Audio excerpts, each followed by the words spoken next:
जब गुरु की दया होती है तभी गुरु की चर्चा होती है और चर्चा सुनने का समय भी मिलता है। महात्माओं ने जो हम गृहस्थों को समझाया कि सुत धारा और लक्ष्मी, सुत कहते हैं बेटा को, दारा कहते हैं पत्नी को और लक्ष्मी कहते हैं धन दौलत को। तो कहते हैं सुत दारा और लक्ष्मी ये सबके घर हो। ये तो सब किसी के यहाँ थोड़ा बहुत कम बेश सबके यहाँ होती रहती है, लेकिन सत्संगत और हरि कथा। सत्संगत क्या होती है? सत्य का साथ। सत्य का साथ कैसे मिलता है? जिसने सत्य का साथ किया उसकी संगत मिल जाए। जैसे अभी आपने, हमारे कुछ प्रेमी यहाँ स्तुति कर रहे थे कि साधु संग मोहि देव नित परम गुरु दातार, यानी सत्संग भी गुरु की ही दया से मिलेगी। गुरु से ही ये प्रार्थना किया जाता है। और हरि कथा कहते हैं सत्संगत और हरि कथा। हरि कथा क्या है? उस प्रभु की चर्चा। तो हरि कथा कहाँ मिलेगी सुनने को? जिसने उस प्रभु को अपनी आंखों से देखा होगा, उसके देश को देखा होगा, उसके वहां की जो भी व्यवस्थाएं हैं उन चीजों को उन्होंने देखा होगा, उनकी आवाज को सुना होगा। वही तो हम आपको उनकी कथा सुना पाएगा, बाकी कौन सुना पाएगा? तो यहां जो होती है ये गुरु के द्वारा जो संदेश मिला हम लोगों को कि हमको हरि कथा कैसे सुनने को मिलेगा, हमको सत्संग कैसे सुनने को मिलेगा, इसके बारे में जो गुरु महाराज सत्संग में समझाते हैं उसकी चर्चा होनी है। क्योंकि हम आप सब लोग इस संसार में मनुष्य शरीर लेकर के जन्म लिए, लेकिन हम आपको इस बात का ज्ञान नहीं है कि जब हम आप लोग इस मनुष्य शरीर में आए तो इसके पहले हम लोग कहाँ थे? कुछ लोग जवाब दे देंगे, बुद्धिमान लोग, कि माँ के पेट में थे। लेकिन माँ के पेट से पहले आप कहाँ थे? इसकी जानकारी कैसे होगी? इसकी जानकारी लेने के लिए ही गुरु की जरूरत पड़ती है। अभी हम मनुष्य शरीर में बैठे हैं। ये मनुष्य शरीर किस काम के लिए भगवान ने दिया है? क्या कमाने खाने के लिए दिया है? घर मकान बनाने के लिए दिया है? बच्चा परिवार को पैदा करना, पालन पोषण करना, बढ़ाना, उसके लिए दिया है? या इस शरीर देने का कोई और उसका मकसद है? इस बात को कौन समझाएगा? जब गुरु मिलेगा तब समझाएगा। क्योंकि ये मनुष्य शरीर मिलना ही बड़ा दुर्लभ है। अगर ये दुर्लभ शरीर ना होता तो गोस्वामी जी जैसे महात्मा जब धरती पर आए, उन्होंने जो पवित्र धर्म ग्रंथ रामायण लिखा, उन्होंने ये बात उसमें लिखा कि बड़े भाग्य मानुष तन पावा। कहा ये मनुष्य शरीर बड़े भाग्य से मिला। आगे भी लिखा उन्होंने कि सुर दुर्लभ सद ग्रंथन गावा, यानी ये जो मनुष्य शरीर हम आप लोगों को मिला है ये सुर दुर्लभ है, यानी देवता को भी दुर्लभ है। इसीलिए इसको देव दुर्लभ नर नारायणी मानव मंदिर कहा गया है। इस शरीर का पूरा नाम देव दुर्लभ नर नारायणी मानव मंदिर कहा गया है। तो जब ये देव दुर्लभ नर नारायणी मानव मंदिर है तो केवल कमाने खाने के लिए ही तो नहीं मिला होगा, इसका तो बहुत ऊंचा मतलब होगा। उस मतलब को कौन समझाएगा? जब समर्थ गुरु मिलेंगे तब वो बताएंगे। यह देश जहां हम लोगों ने जन्म लिया है, यह देश किसका है, ये कैसा है, इसका राज रहस्य जब गुरु मिलेंगे समर्थ तब वो समझाते हैं। इसीलिए इस मृतलोक में वैसे तो गुरु की जरूरत हर युगों में पड़ती चली आई है, चाहे वो सतयुग रहा हो, त्रेता रहा हो, द्वापर रहा हो, सभी युगों में गुरु की जरूरत पड़ी। लेकिन कलयुग में विशेष हो गया। क्यों? क्योंकि कलयुग में मनुष्य का मन बहुत खराब हो गया। मनुष्य पल पल पर शंका करने लगा, शंका उसके अंदर समा गई। अब जिस शंका के दायरे में मनुष्य पड़ गया, उस शंका से कौन निकालेगा? अपना परम धाम, अपना जो परम देश है, उस देश में इस जीव को कौन पहुंचाएगा? यही कारण है कि जब धरती पर महात्मा आए, यानी समर्थ गुरु आए, तब उन्होंने जीवों को यह बात समझाया कि ये संसार, ये काल भगवान की नगरी है। इस मृत्युलोक को काल भगवान और माया ने मिलकर के बनाया है। इस धरती पर माया का जाल बिछा हुआ है। महात्माओं ने कहा है कि हंस हंस माया जाल बिछाया और निकलन को कोई राह न पाया। ऐसा जाल बिछ गया है कि इससे कोई निकल नहीं सकता है। इसी को जब गुरु मिले तब उन्होंने कहा कि ये भूल और भ्रम का देश है। क्यों ये भूल भ्रम का देश है? क्योंकि जब हम आप लोग नरक और 84 की पीड़ा भोग करके अपने कर्मों के मुताबिक जो सजा नरकों में मिली, जो सजा 84 लाख योनियों में मिली,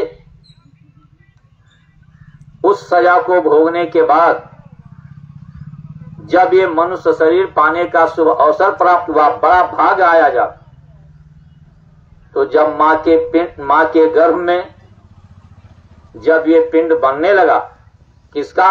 हमारा और आपका। जब उसमें ये पिंड बनने लगा और वो पिंड मां के गर्भ में बन करके जब 5 महीना और 10 दिन का हुआ, ध्यान दो इधर भाई बहनों, जब 5 दिन और 10 दिन, 5 महीने 10 दिन का हुआ, तभी उस प्रभु ने अपनी आत्मा को बैठा करके इस पिंड की प्राण प्रतिष्ठा कर दिया। यानी इस पिंड में उसने अपनी आत्मा को बैठा दिया। वो आत्मा क्या चीज है जिसको बैठाया? उसके लिए समर्थ महात्मा जब धरती पर आए तब उन्होंने लिख करके, बता करके लोगों को समझाया कि तुम्हारे इस मनुष्य शरीर में दोनों आंखों के पीछे जो परमात्मा की अंश बैठी हुई है, वो ईश्वर अंश जीव अविनाशी, वो ईश्वर की अंश है, उस प्रभु की अंश है। अंश किसको कहते हैं? ये सर का एक बाल निकाल लो और उस बाल के टुकड़े टुकड़े कर डालो और एक टुकड़ा उसमें से निकाल करके अलग रख दो, तो ये जो आपने एक टुकड़ा निकाला, ये एक टुकड़ा इसी बाल का ही तो अंश है। इसी बाल की ताकत इस अंश में है। तो जब उस प्रभु ने लिखा है किताबों में कि ये जीवात्मा ईश्वर की अंश है, तो जो प्रभु है, जो मालिक है, जब उसकी अंश इसमें बैठाई गई तो उस प्रभु की ताकत इस अंश में होगी कि नहीं होगी? बात समझते जाओ एक एक करके। और उसकी महिमा के बारे में क्या बताया? जो अंश बैठी हुई है, कहा कि ईश्वर अंश जीव अविनाशी, वो अविनाशी जीव बैठी हुई है। अविनाशी किसको कहते हैं? जिसका कभी विनाश होता ही नहीं है। तो जब उस प्रभु का विनाश नहीं होता है तो उसकी आत्मा का कभी विनाश होगा? तो ये अविनाशी आत्मा बैठी हुई है। और क्या है?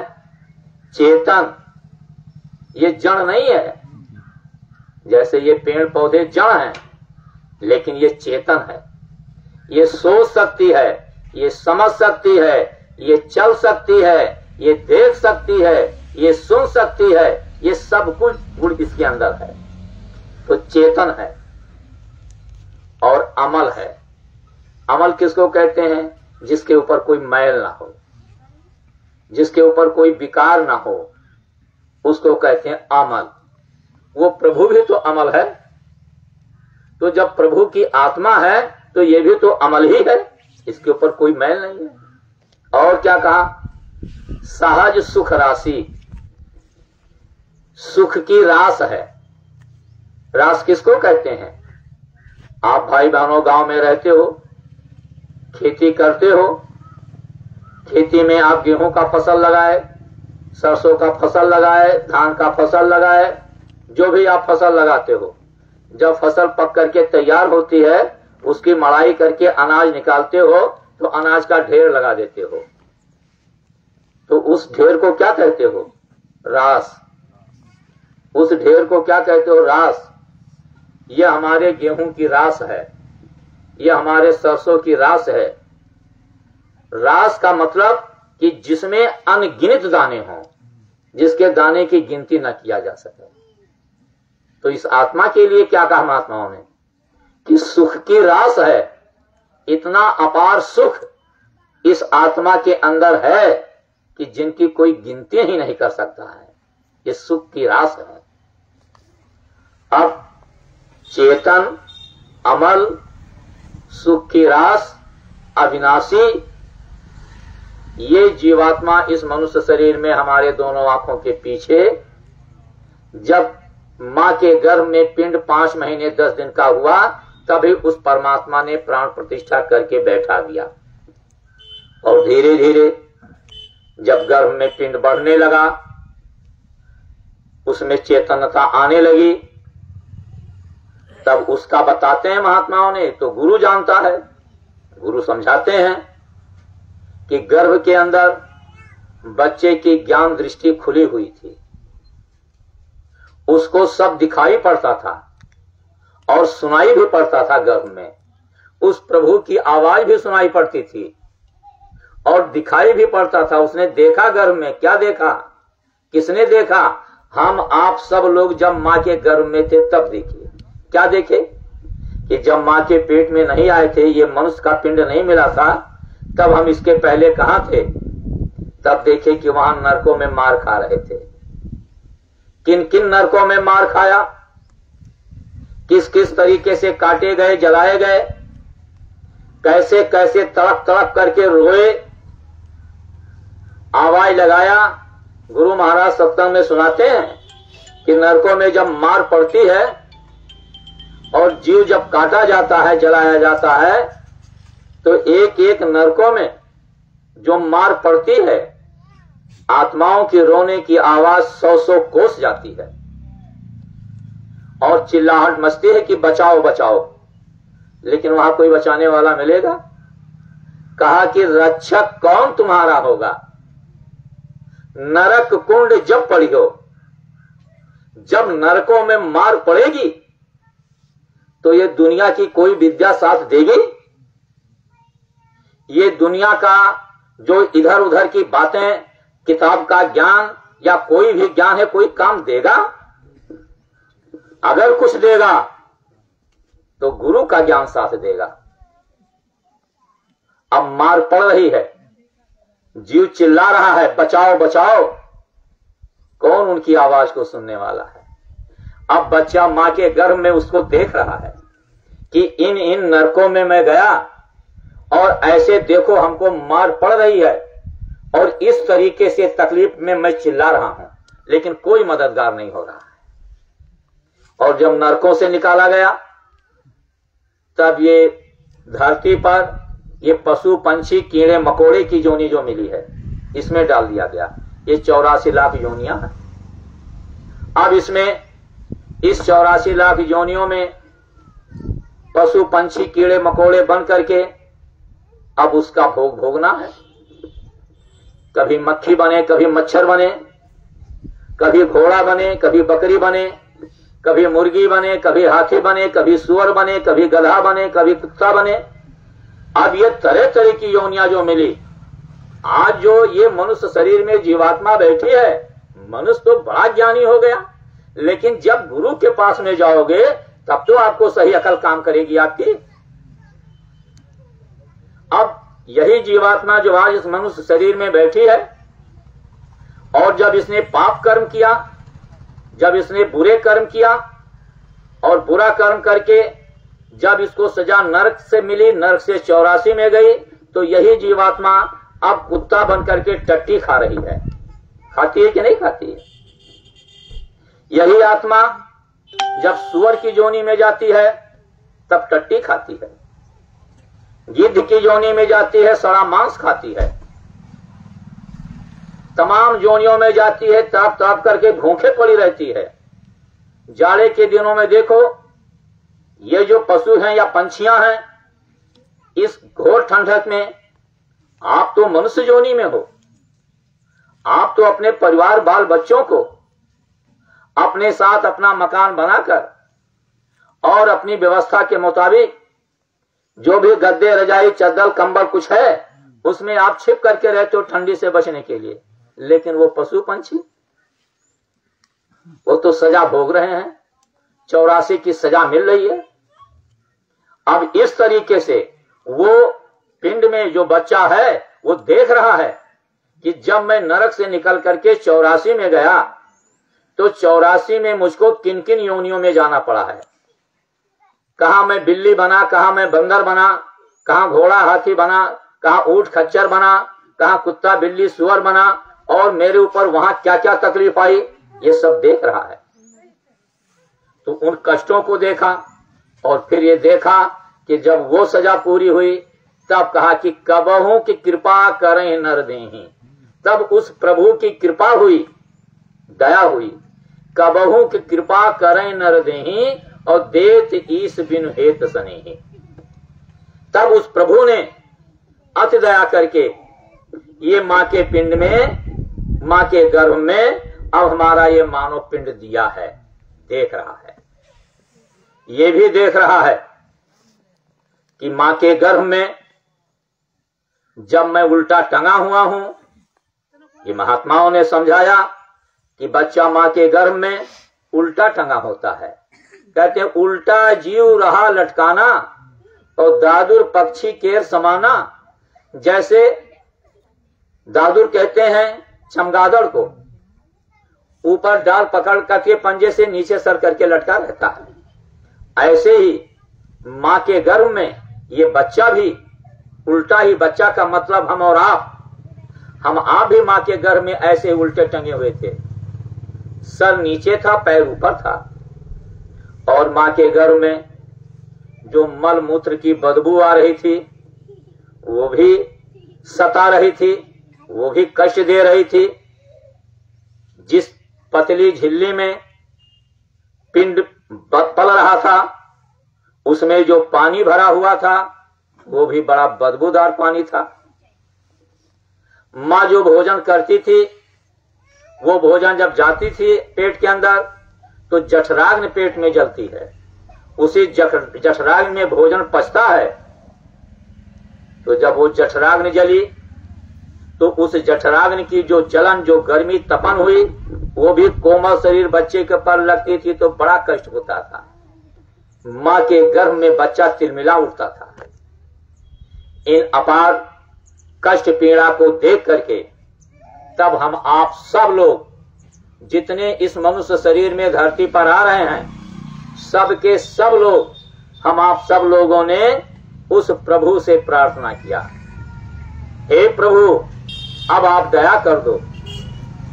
अब ये मां के गर्भ की ये काल कोठरी की पीड़ा बर्दाश्त नहीं हो रही है, अब ये मल मूत्र की बदबू अब बर्दाश्त नहीं हो रही है, ये जठराग्नि की जलन तड़न अब बर्दाश्त नहीं हो रही है। प्रभु मेरे ऊपर दया करो। ये जो मैं देख रहा हूं कि नरकों में मैंने कितनी मार खाया है और 84 लाख योनियों में कुत्ता बिल्ली बन करके और 84 योनियों में जाकर के मैंने कितनी कष्ट उठाया है। प्रभु अब आपकी कृपा से मैं इस पिंड में आ गया हूं, मां के गर्भ में ये मानव पिंड मुझे मिला है। अब मेरे ऊपर दया करो, इस मां के काल कोठरी से हमको बाहर करो। और हम आपसे वादा करते हैं, ये किसने कहा है? हम आप लोगों ने कहा कि हम ये वादा करते हैं कि अब संसार में जाने के बाद हम कोई दूसरा काम ना करके समर्थ गुरु से रास्ता लेंगे, जो हमारे पापों को धो सकता है। ऐसे समर्थ गुरु से रास्ता लेकर के और अब हम भजन करके अब आपके देश वापस आएंगे। अब प्रभु कृपा करो यही भांति और सब तज भजन करब दिन राति। ये किसने कहा है भाई बहनों? हम और आपने कहा है। कहां कहा है? मां के गर्भ में कहा है। किससे कहा है? उस प्रभु से कहा है। ये वादा किया और जब समय पूरा हुआ, उस प्रभु ने हमारी आपकी विनती को स्वीकार किया और गर्भ से बाहर निकाला।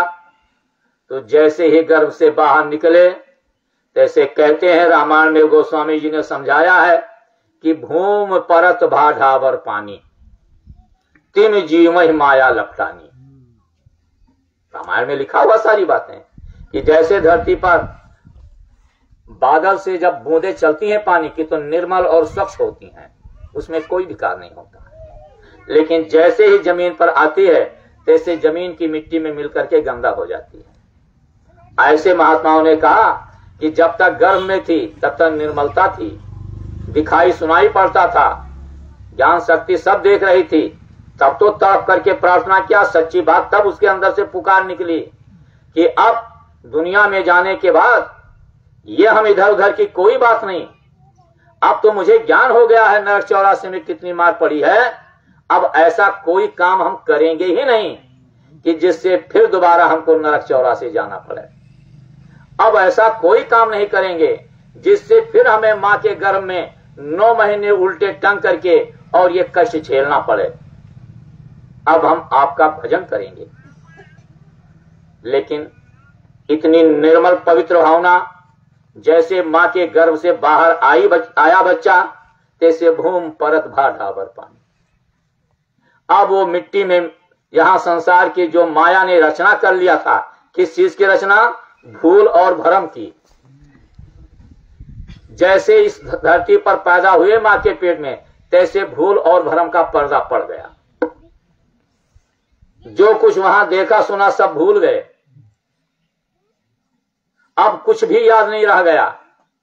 और जैसे जैसे बच्चा धीरे धीरे बढ़ने लगा, तैसे ये दुनिया की ज्ञान होने लगी। माता पिता, बड़े बुजुर्ग, गुरुजन स्कूलों में गए शिक्षा लेने के लिए। उन सब लोगों ने जो शिक्षा दिया कि आप डॉक्टर बन जाओ, आप इंजीनियर बन जाओ, आप अच्छे काश्तकार बन जाओ, आप व्यापारी बन जाओ, आप मजदूर अच्छे बन जाओ, जो कुछ उनसे शिक्षा मिली, उदर भरे सोई काज सिखावे। अब इस पेट की पूर्ति और अपने परिवार की परवरिश कैसे हो, दुनिया में उसकी विद्या सीखा। और क्या सीखा?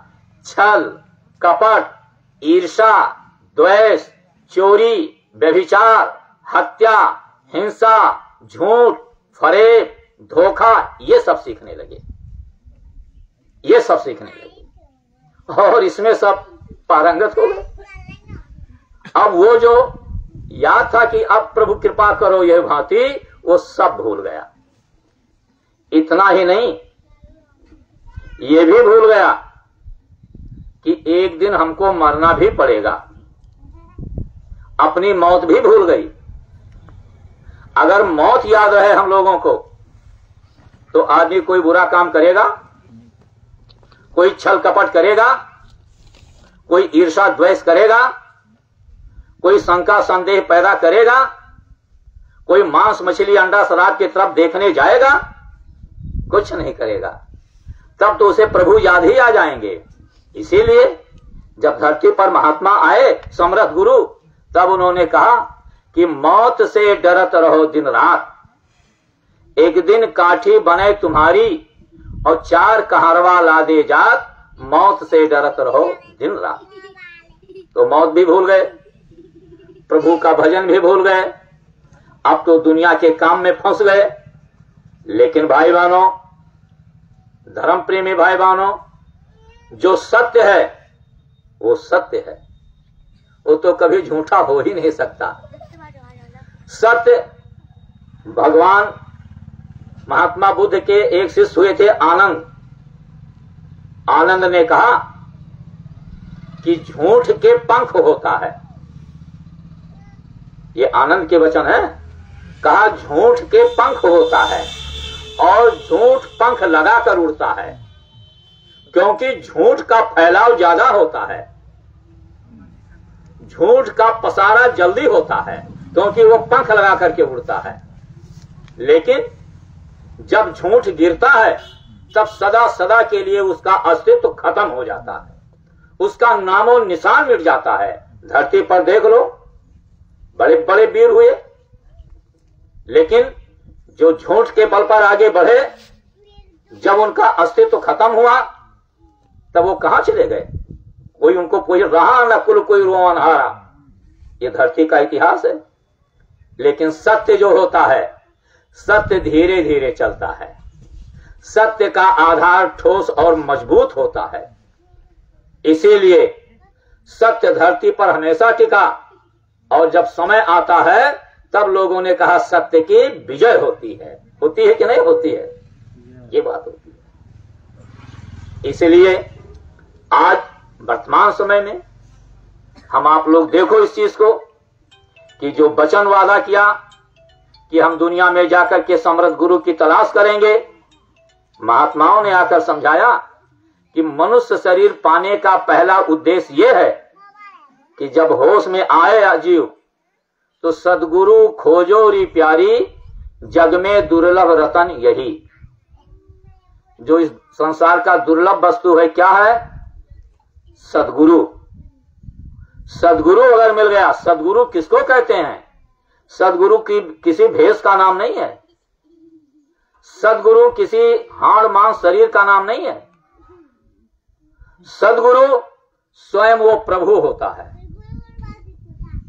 वो धरती पर जब आता है, धरती के जीवों को जगाने के लिए समय समय से, अभी उसको भी हम समझा देंगे आपको, तब वो मानव रूप धर करके आता है। किस लिए?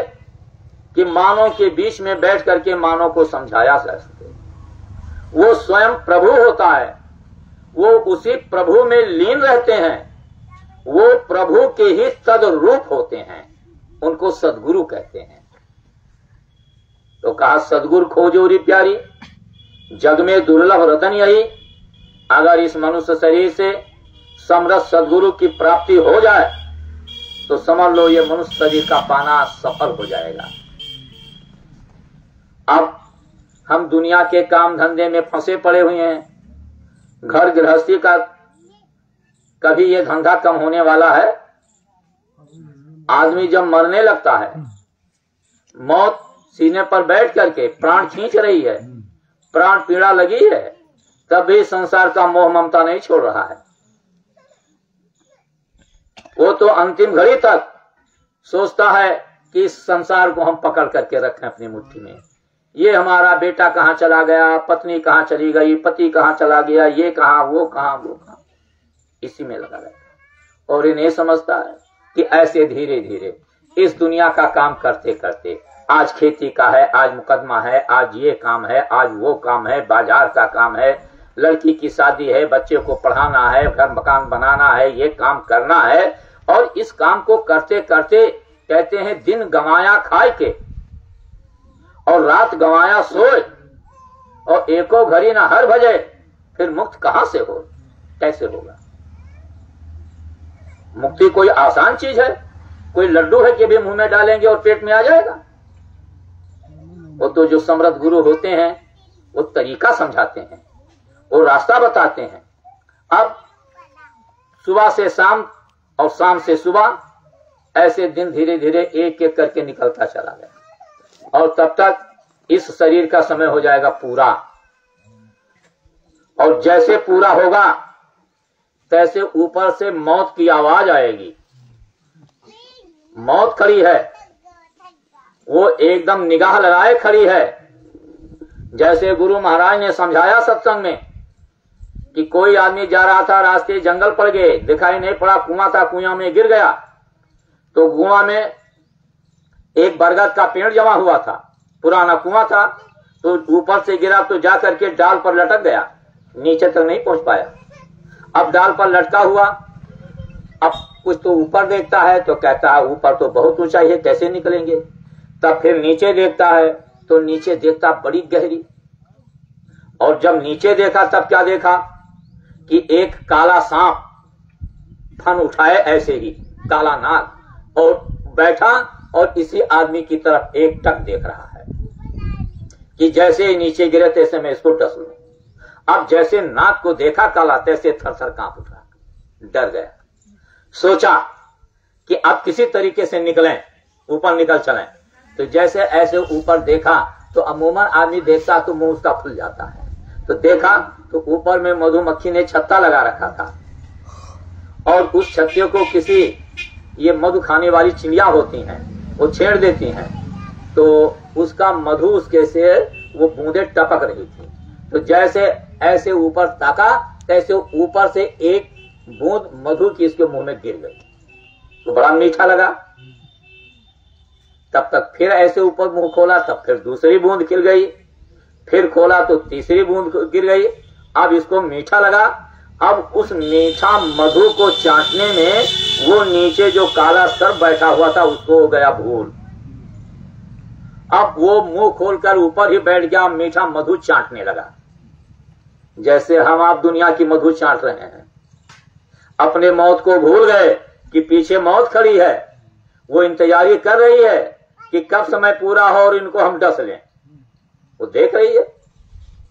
अब एक महात्मा जी जा रहे थे कहीं से, संजोग था, उनको आभास हुआ कि इस कुएं में कोई है, जाकर देखा तो आदमी लटका हुआ। अब ऐसे मुंह फैलाए वो मधु को चाट रहा है, उसी में मस्त है, और नीचे काला नाग बैठा है। अब उसको हो गया भूल। महात्मा ने देखा गौर से, तो देखा कि ये आदमी जिस डाल पर बैठा हुआ है, लटका हुआ है, उसके डाल को दो जंगल के चूहे मोटे मोटे, एक काला काला मोटा चूहा और एक सफेद मोटा चूहा, वो दोनों चूहे लग करके उसके डाल को काट रहे हैं, और आधा से ज्यादा डाल कट गई है, बस थोड़ा रह गया है। जैसे डाल कटेगी नीचे गिर जाएगा। महात्मा ने नीचे देखा वो काला नाग, तो महात्मा तो दयालु होते हैं।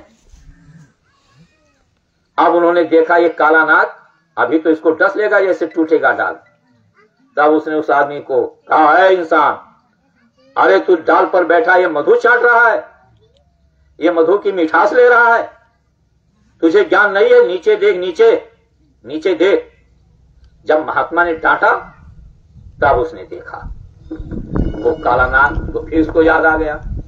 तो कहा, रे तू पगले, जिस डाल पर बैठा हुआ है देख तेरी डाल तो महात्मा क्या याद कराते हैं?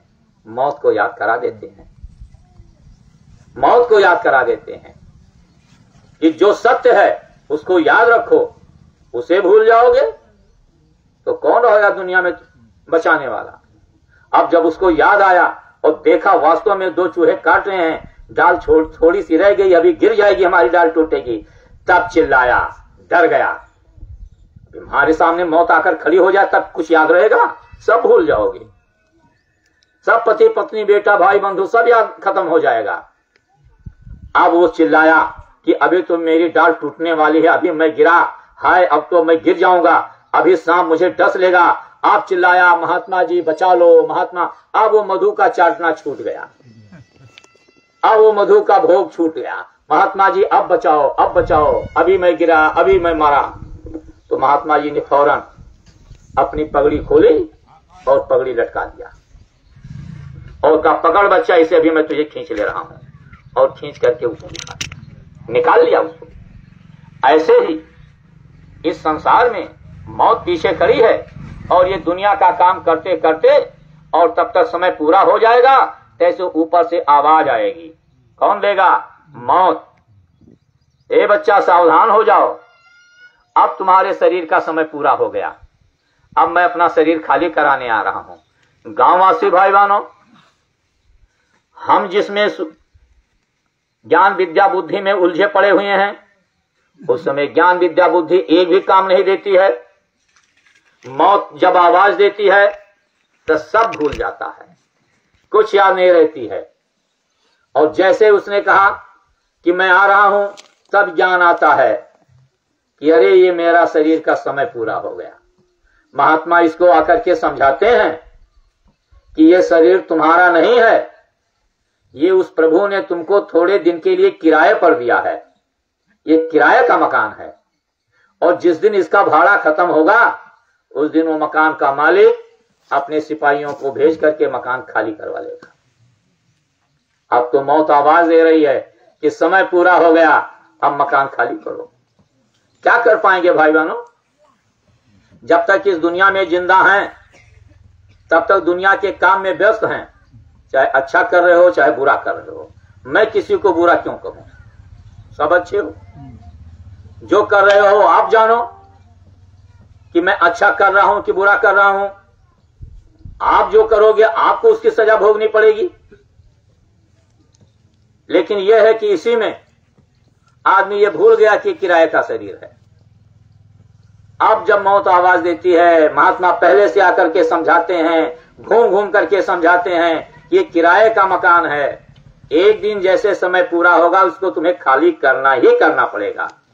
तब तक वो मौत, वो जमदूत वो कागज लेकर के, हुक्मनामा लेकर के सामने आकर के खड़े हो जाएंगे और कहेंगे, ए इंसान देख, ये भगवान का हुक्मनामा आ गया, अब मेरा ये मकान खाली कर, अब मेरे पास वक्त नहीं है।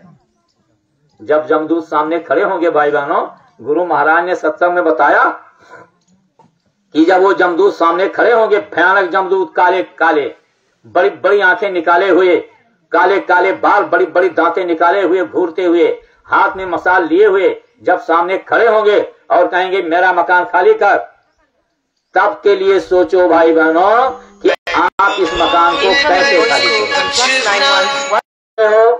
जनहित का काम कर रहे हो, परोपकार कर रहे हो, चाहे दूसरे को लूटने घसोटने का काम कर रहे हो, मार काट हत्या हिंसा चोरी व्यभिचार करने का काम कर रहे हो, वो तो उस काम में फंसे पड़े हो। उसकी विद्या तो सब सीख लिया दुनिया में, लेकिन अब जमदूत कहते हैं कि मेरा मकान खाली करो, तो इस मकान को खाली करने की विद्या आपने किसी से सीखा? कैसे इसको खाली करोगे?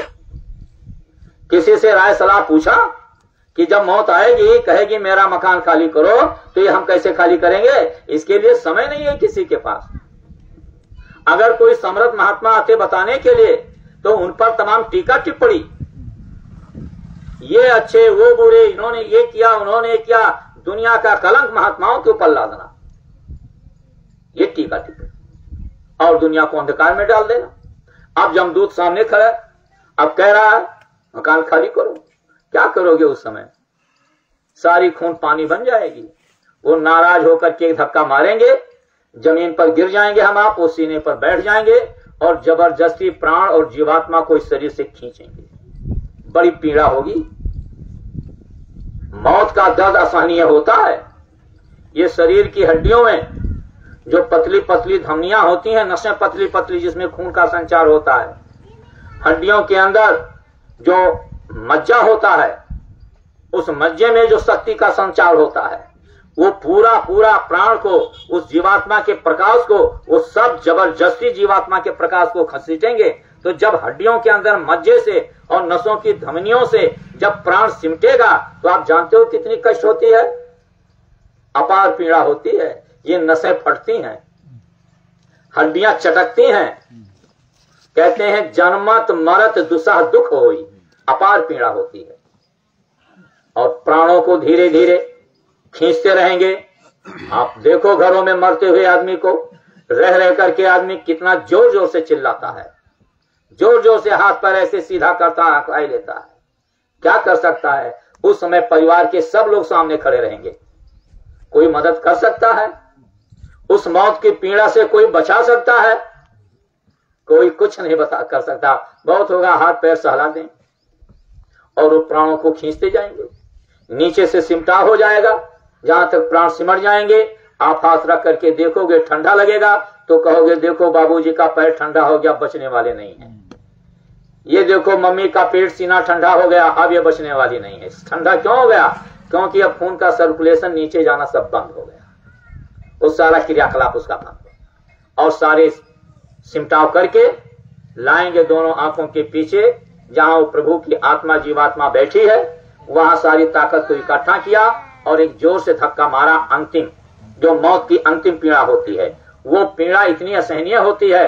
जब जमदूत अंतिम धक्का मारते हैं तो महात्माओं ने लिखा है, एक सहजोबाई महात्मा हुई है इन देवियों में, कि सहजो मौत के समय पीड़ा उठे अपार और बिच्छू 60,000 डंक मारे एक बार।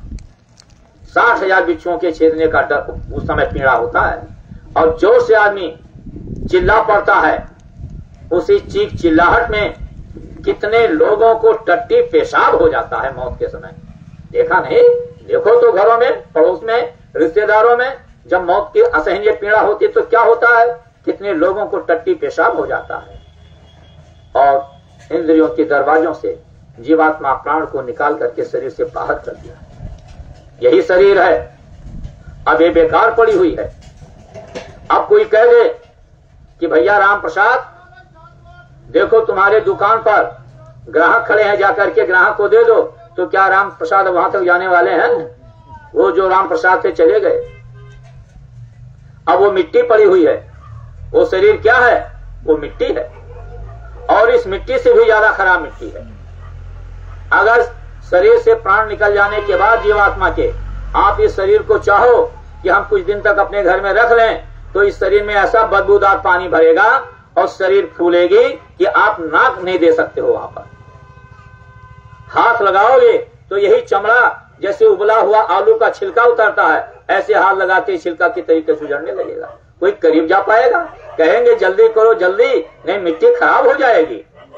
रोते भी रहेंगे और मिट्टी खराब हो जाएगी। और झटपट में कफन में लपेटा, तिरछी पर उठाया और राम नाम सत्य की आवाज लगाया और ले गए वहां मरघट पर।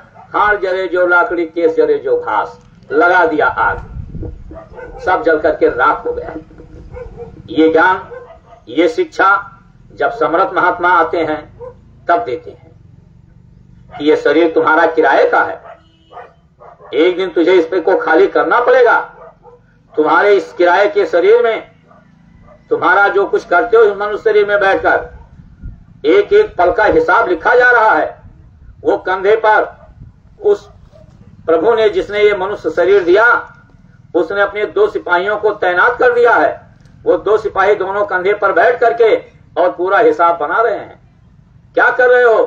कहते हैं ना, आप कहते हो हम छुप करके सब काम करते हैं, कोई देखने नहीं पाता है, हमारी असलियत कोई जान नहीं पाएगा, हम धोखा दे देंगे, हम विश्वासघात कर लेंगे, हम इनका छीन जो कोई देख नहीं रहा है। लेकिन हे भाई मानो, साजन घर चोरी ना ही चली,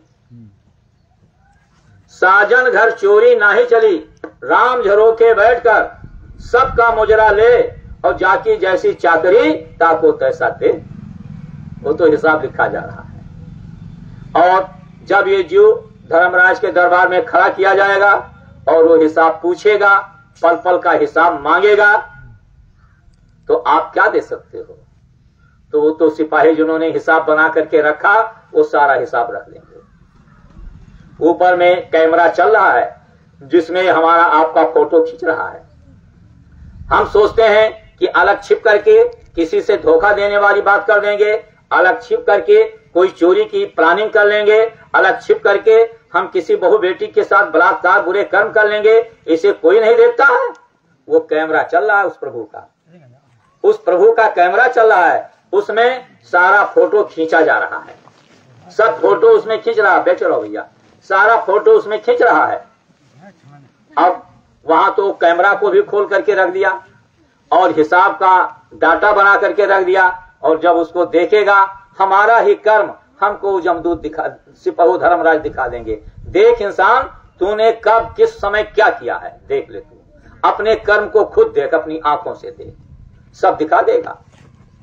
और दिखाने के बाद तब पूछेगा कि ये अनमोल मानव मंदिर तुमको इसी काम के लिए दिया गया था?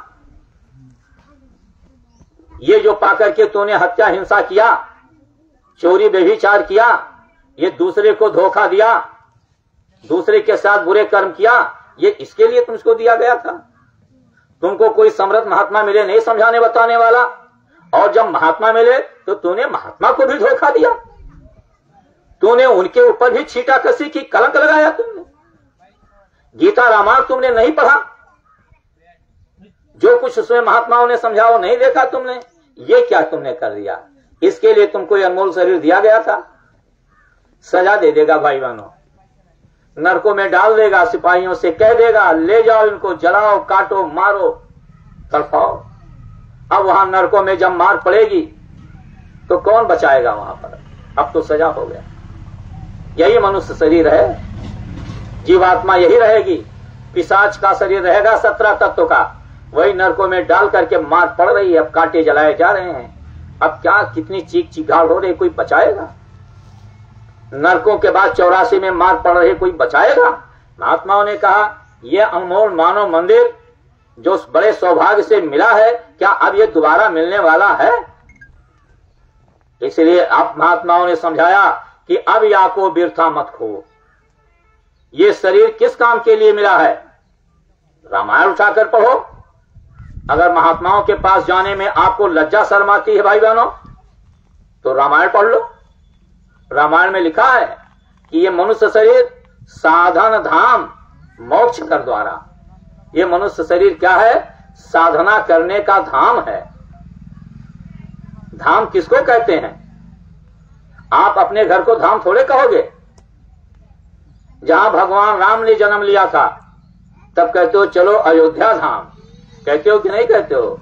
वो कृष्ण भगवान ने जहां जन्म लिया कहा चलो, वो मतलब ये है कि मथुरा धाम, वो चलो द्वारिका धाम, वो चलो चारों धाम। वो धाम कहलाता है जो पवित्र स्थान होता है, जहां पर भगवान के चरण पड़े होते हैं। उस पवित्र धाम को धाम कहा जाता है। लेकिन महात्माओं ने शरीर को क्या कहा? साधन धाम कहा है।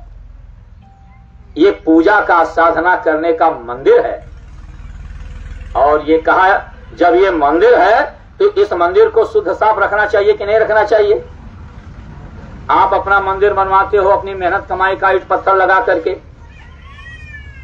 और जब मंदिर तैयार हो जाता है तब उसमें भगवान की मूर्ति की स्थापना करते हो। वो मूर्ति कहां से लाते हो? बाजार से लाते हो। उस भगवान की मूर्ति, देवता की मूर्ति को किसने बनाया है? किसी कारीगर ने पत्थर काट करके, किसी शिल्पकार ने पत्थर काट काट करके बनाया है सुंदर भगवान की मूर्ति। अब वो मूर्ति गए बाजार से खरीद लाए और पुरोहित जी को, आचार्य जी को बुला करके मंत्र के साथ फिर आपने मंदिर में उस मूर्ति की स्थापना करके प्राण प्रतिष्ठा कर दिया। आपने मान्यता किया कि अब इस मंदिर में भगवान हैं, अब इस मंदिर में देवता हैं। तो जब आपने उसकी देवता भगवान की प्रतिमा स्थापित करके और आपने वो मतलब मान्यता दे दिया, तो उस मंदिर की आप साफ सफाई रखते हो कि नहीं रखते हो? फिर रोज मंदिर को धोओगे, साफ करोगे, आप खुद अपना स्नान करोगे, कपड़े बदलोगे, तब मंदिर में पूजा करने के लिए जाओगे। लेकिन भाई बहनों, मान लो कोई आपसे निगाह बचा करके अंधेरी रात में कोई दुराचारी आदमी, कोई दुष्ट आदमी, कोई चला जाए, इधर आप लोग ध्यान दो, बड़े ध्यान से समझ लोगे, तब बात समझ में आएगी।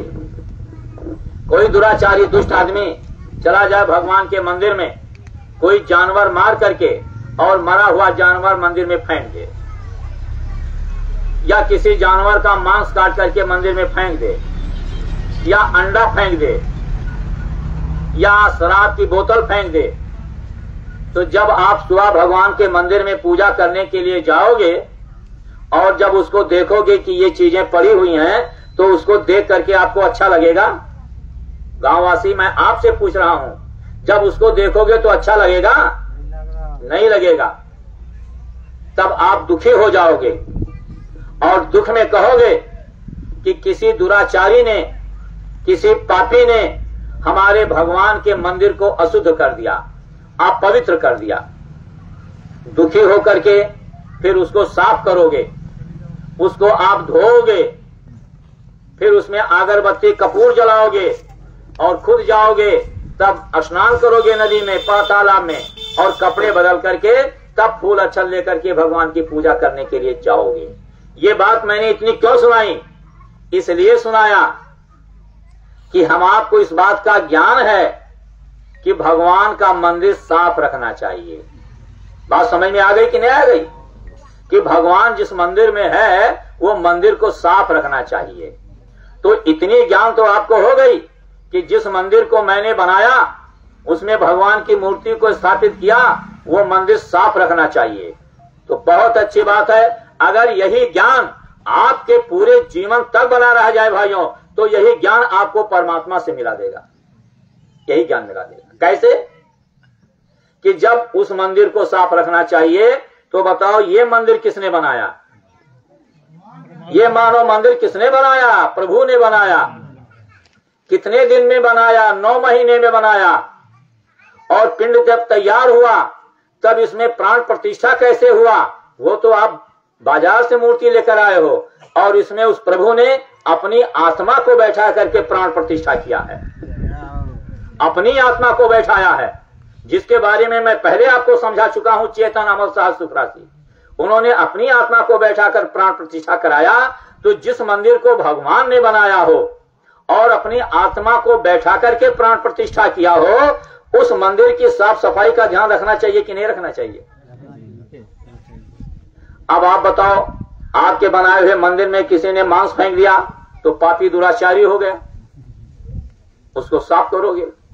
और जिसने इस मनुष्य मंदिर में खूब मुर्गी काट करके मांस डाल लिया, बकरी काट करके मांस डाल लिया, मछली का मांस डाला और भैंसे का मांस डाला, तमाम पशु पंछियों को मार काट करके इस भगवान के मंदिर में मांस डाल लिया, अंडा डाला, शराब डाला, तो क्या ये भगवान का मंदिर शुद्ध और साफ रह गया? माफ करेंगे, बात थोड़ी कड़ी है, माफ करेंगे आप लोग। तो क्या ये भगवान का मंदिर शुद्ध और साफ रह गया? तो जब ये मंदिर शुद्ध साफ नहीं रह गया और हम आप गए स्नान करके तालाब में या नदी में स्नान किया, कपड़े बदल लिए, हाथ में फूल अक्षत लेकर के भगवान के मंदिर में गए पूजा करने के लिए, तो क्या वो भगवान ये बाहर के आपका साफ सुथरा कपड़ा और आपका बाहर का चंदन और टीका और आपका बाहर का ये रंग चंग देख करके वो तुम्हारी पूजा को मंजूर कर लेगा? वो उसने वो नहीं देख रहा है कि अभी तुमने रात में मुर्गी खाई है, उसका मांस पचा नहीं है, मछली खाया उसके कांटे पड़े हुए हैं, शराब की बदबू अभी शरीर में आ रही है, और इस शरीर से गए भगवान की पूजा करने के लिए, तो क्या भगवान उस पूजा को मंजूर करेगा? क्षमा करेंगे भाई बहनों बात, क्योंकि मैं आपसे कह रहा हूं कि हम तो कोई कथाकार नहीं है जो कथा सुनाने आए हैं। हम तो एक महात्मा, ये तस्वीर लगी हुई है बाबा उमाकांत जी महाराज, जो गुरु महाराज बाबा जय गुरुदेव जी महाराज के आध्यात्मिक उत्तराधिकारी हैं, जिसके बारे में भी समझा दूंगा। वो संदेश है। तो अब ये मंदिर तो अशुद्ध और अपवित्र हो गई। अब इस अशुद्ध और अपवित्र मंदिर को, जिसके बारे में गोस्वामी जी जैसे महात्मा ने लिखा है कि ये मनुष्य मंदिर क्या है? साधन धाम मोक्ष कर द्वारा। ये पूजा का मंदिर है और मोक्ष प्राप्त करने का रास्ता इसी शरीर में है। मोक्ष किसको कहते हैं? कि जहां जाने के बाद कभी वापस ना आया जाए। जैसे आदमी मर जाता है तो मरघट ले जाते हो, श्मशान घाट, कहीं कहीं लिखा रहता मोक्ष धाम, लिखा रहता है कि नहीं लिखा रहता? कहीं कहीं लिखा रहता है वैकुंठ धाम, कहीं कहीं लिखा रहता है मुक्ति धाम। तो वहां पर जब शरीर को लेकर के गए तो चाहे जितना आंधी पानी पत्थर क्यों ना गिरे, क्या इस मुर्दा शरीर को अब वहां से वापस अपने घर लाओगे? अब चाहे जैसे हो वहीं जला दफना करके पूरा काम करके तभी लौटोगे। अब वो शरीर का वहां हो गया मोक्ष, अब वो शरीर लौट करके घर आने वाला नहीं है। यह है मोक्ष धाम। तो शरीर का मोक्ष तो वहां हो गया, और इस आत्मा का मोक्ष ये कैसे होगा?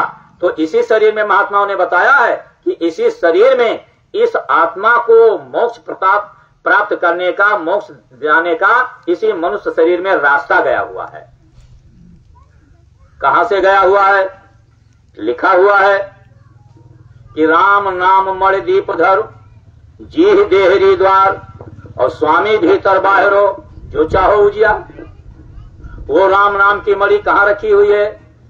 जी देहरी द्वार, जहां जीवात्मा बैठी है उस जीवात्मा के ठीक चौखट दरवाजे पर रखी हुई। जी देहरी द्वार, देहरी किसको कहते हैं? चौखट को। जैसे मकान आप बनाते हो तो सामने दरवाजा रखा तो उसकी चौखट होता है कि नहीं होता है?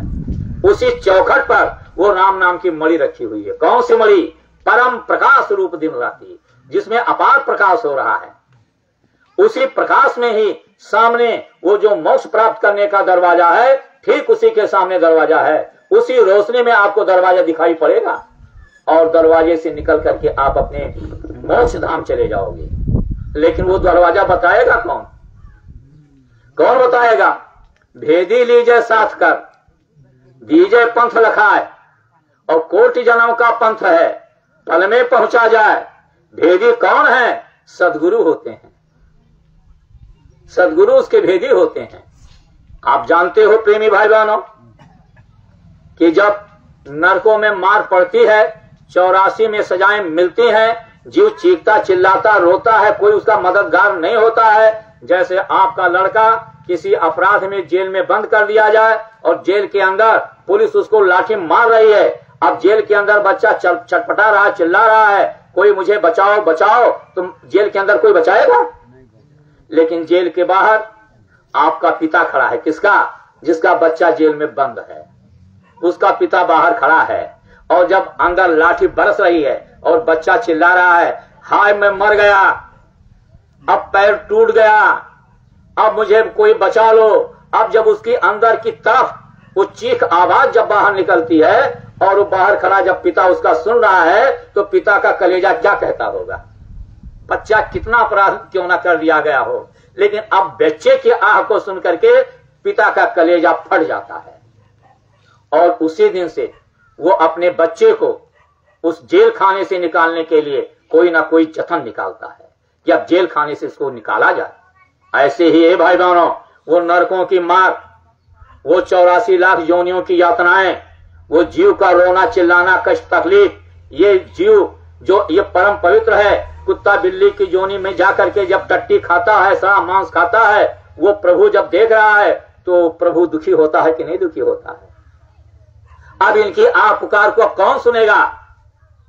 क्योंकि भगवान तो सुनेंगे नहीं। आप बुरा मत करना कि मैं भगवान का कोई मतलब अपमान करूं, नहीं। रामायण में ये बात लिखा हुआ है, भगवान ने स्वयं कहा है कि मैं तुम्हारी रक्षा करूंगा, करता हूं। भगवान को कहा गया है करता, मैं करता हूं। भगवान विष्णु पालन करता है, भगवान ब्रह्मा जी वो रचना करता है, शिव जी विनाश करता है। ये सबके अलग अलग जिम्मेदारियां वो करता है। वो सब तरीके से देखभाल करते हैं, पालन पोषण वही करते हैं, सब कुछ वही करते हैं। लेकिन जब इस शरीर का समय पूरा हो जाता है, तब उन्होंने लिखा है कि काल रूप तिनकर मैं भ्राता, शुभ और अशुभ कर्म फल दाता। तब कहा जब जीव का समय पूरा होता है, मौत आती है, जब कर्मों का हिसाब होता है, तब कहा वहां मैं करता नहीं हूं, वहां मैं काल स्वरूप हो जाता हूं। वहां मैं किसी पर दया नहीं करता, वहां तो जो विधान बना है, कानून बना है, उस कानून के मुताबिक जो जस करे सो तस फल चाखा। जो जैसा कर्म करेगा वैसा फल भोगेगा। तब बताओ अब इन पापों से हम आपको कौन छुड़ाएगा? ये नरकों की मार से कौन छुड़ाएगा? सतयुग में सत्य रहा पूरा, त्रेता में कम हो आया है, द्वापर में पाप लगा बढ़ने, कलयुग में घर घर छाया है। आज प्राणी प्राणी के अंदर पाप समा गया। अब पापों की सजा नरक 84 में भोगना पड़ेगा। कौन उससे बचाएगा? है कोई रक्षा करने वाला? रक्षा कौन तुम्हारा होगा? नरक कुंड जब पड़ी हो ओ मन तू भजन नहीं यश, कौन बचाएगा? तब वो प्रभु जो वो मालिक बैठा हुआ है, जिसकी हम आप सारी आत्माएं हैं, तब उस प्रभु ने देखा क्या कि जग जीवों को अति दुखी देख दया उमगाए, तब संत रूप अवतार धर जग में प्रगटे आए। तब वो प्रभु इन कष्टों को देख करके, आह को देख करके वो सद्गुरु का रूप धारण करता है। मैंने पहले ही कहा कि सद्गुरु मनुष्य नहीं होते हैं, वो मनुष्य के रूप में होते हैं। वो मनुष्य का शकल होता है, तो वो मनुष्य का रूप धारण करके अपनी सारी शक्तियों को अपने शरीर में जज्ब कर लेते हैं। आप सत्संगी बैठे होंगे, आपने प्रार्थना पढ़ा होगा कि कोटिन सूरज चांद सितारे, रोम रोम में करत उजारे, सत्पुरुष करतार तुमको लाखों प्रणाम, जिसके एक एक रोम में करोड़ों करोड़ों सूर्य चंद्रमा का प्रकाश हो रहा हो, वो प्रभु जब अपने उस रूप में इस धरती पर आएगा तो क्या कोई उनके करीब टिक पाएंगे? तब वो अपनी ताकत को अपने अंदर छिपा लेता है और सरल मनुष्य रूप धारण कर लेता है। सहज स्वभाव संत सहज स्वभाव खगराया, और मन क्रम वचन दीन पर दया। वो दया करने के लिए सहज स्वभाव में मनुष्य रूप लेकर के धरती पर आते हैं। उनका धरती पर कोई दुश्मन नहीं होता है, वो तो सबको अपने हृदय से लगाते हैं। तुम गाली देते रहो, तुम्हारे गाली पर जरा भी गौर नहीं करते हैं, वो तो अपना फरमान सुनाते जाते हैं, वो तो अपना संदेश सुना। उनको हमारी आपकी बात सुनने के कहाँ फुर्सत है? वो तो इन जीवों को काल के जाल से निकालने के लिए आते हैं कि कैसे इनको काल के जाल से निकाला जाए। देखो भाई बहनों, रामायण पढ़ो, रामायण में लिखा हुआ है गुरु की परिभाषा कि गुरु होता कौन है। तो रामायण बताती है कि बंदो गुरुपद कंज, पढ़ा होगा आप लोगों ने, कि बंदो गुरुपद कंज, कृपा सिंधु नर रूप हरि, और महामोह तम पुंज, जासु बचन रविकर निकर। ये आपने पढ़ा होगा। मतलब इसका क्या हुआ? क्योंकि किसी समृद्ध महात्मा ने तो ये लाइन लिखा है। अब हम 120 किलोमीटर की स्पीड से रामचरितमानस का अखंड रामायण पाठ कर डालें और खुद ना कर पावे तो किराए पर आदमी लेकर के चले आवे और वो ढोल मजीरा बजा करके और स्पीड में पूरा रामचरितमानस 24 घंटे में उसका मतलब पाठ करके खत्म कर दें, तो उससे हम आपको मिलेगा क्या? बात कड़ी है, क्षमा करेंगे आप, क्योंकि उसमें तो अनमोल दौलत है। मानस को समझने के लिए गोस्वामी जी महाराज जैसे महात्मा ने लिखा है कि वो रामचरितमानस तुम्हारे समझ में कैसे आएगी। वो साधारण पुस्तक धर्म ग्रंथ नहीं है। उसके बारे में उन्होंने लिखा है कि उघर विमल विलोचन ही के, मिटे दोष दुख भव रजनी के, तब सूझे रामचरित मणमानिक, गुप्त प्रगट जो जिम जह खानिक। उघर विमल विलोचन, विमल विलोचन किसको कहते हैं? दिव्य दृष्टि को कहते हैं। जब हम मां के पेट में थे तब वो दिव्य दृष्टि खुला हुआ था, अब कर्मों का पर्दा छा गया। अब उघर विमल विलोचन ही के, जब वो दिव्य दृष्टि खुलेगी तब वो रामचरितमानस कहते हैं, तब सूझे ही रामचरित मणमानिक, तब रामचरित समझ में आएगा कि उसमें क्या लिखा हुआ है। गोस्वामी जी महाराज उत्तरकांड में उन्होंने सब कुछ लिखा दिया। उतना समय नहीं है, आप उत्तरकांड खोल करके पढ़ लेना कि जब गोस्वामी जी महाराज का दिव्य दृष्टि खुला तब उन्होंने किस तरीके से क्या क्या देखा है। तो मैं तो आपसे संकेत में कह रहा हूं कि इस तरीके से ये मानव शरीर जो दिव्य दृष्टि के लिए बताया कि दिव्य दृष्टि इसमें है, अब ये मानव शरीर के लिए महात्मा आते हैं तब इसको समझाते हैं कि अनमोल मानव मंदिर है। इस मानव मंदिर को पा करके आप इसे बेकार मत करो। सो परत्र दुख पावे, सिर धुन धुन पछताए, और काले कर्म ईश्वर ही मिथ्या दोष लगाए। जब हम इस मानव मंदिर को पाकर समर्थ गुरु के शरण में नहीं जाएंगे, उनसे रास्ता लेकर के जो रास्ता वो बता दें उस रास्ते पर उन पर विश्वास नहीं करेंगे और उस रास्ते का पालन नहीं करेंगे, उस पर चलेंगे नहीं, अंत में जब कर्मों की सजा मिलेगी तो कहते हैं काल ही कर्म ईश्वर ही मिथ्या दोष लगा है। तब हम देवी देवता भगवान को दोषी सिद्ध करेंगे। इसलिए दोषी कोई कुछ नहीं है। हम तो आपसे ये विनती प्रार्थना कर रहे हैं कि ये साधन धाम मोक्ष का दरवाजा है, इसमें राम नाम की मणि रखी हुई है। अब उस मणि को कैसे खोजोगे, कौन बताएगा? वो मणि बताने वाले गुरु होते हैं। रामायण कह रही है कि अगर वो चाहिए तो गुरबिन भवनिधि तरे न कोई, उसके लिए समर्थ गुरु को खोजो। गुरबिन भवनिधि तरे न कोई, जो विरंश संकर्षण हुई, उसके लिए समर्थ गुरु को खोज लो। वो आएंगे, क्योंकि ये कलयुग है।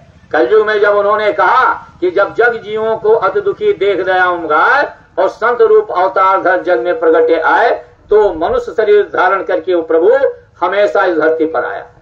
और कलयुग में तो विशेष तरीके से किसके लिए? कि हम आप जीवों के पापों को धोने के लिए, हम आप जीवों के पापों को माफ करने के लिए। आप ये कहोगे कि कैसे गुरु माफ करता है, तो इसमें बहुत से हमारे गुरु भाई जो परम पूज्य स्वामी जी महाराज के नामदान लिए हुए बैठे होंगे, हैं बैठे कि नहीं बैठे हैं? जैसा हाथ उठाओ, कितने लोग बैठे हैं? हम भी हैं, हम भी गुरु महाराज के ही नामदानी हैं। तो आप समझो कि भाई मानो, आप क्या गुरु भाई किसी गुरु भाई को कभी धोखा दे सकता है? और यह धोखा देगा तो क्या नरकों में वो बख्शा जाएगा? दुनिया से भी ज्यादा सख्त सजा उसको मिलेगी, सख्त सजा मिलेगी। आप समझो कि जब गुरु महाराज की शरण में हम आप लोग गए और गुरु महाराज ने कहा कि प्रेमियों, आज तुम्हारे आत्मा की सबसे बड़ी दौलत तुम्हें मिलने जा रही है। वो दौलत मिलने जा रही है कि जिसको तुम अपनी सारी दौलत खर्च करके दुनिया में कहीं पाओगे नहीं। कहा था, याद आया आप लोगों को? कहा ये नहीं मिले। कहा वो दौलत आज मैं तुम्हें देने जा रहा हूं, उस प्रभु की बहुत बड़ी दया तुम पर हुई है। लेकिन ये भी कहा कि जो दौलत मैं तुम्हें देने जा रहा हूं उसके बदले में हमारी दक्षिणा होती है। दक्षिणा की बात याद है? अरे याद है आप गुरु भाई?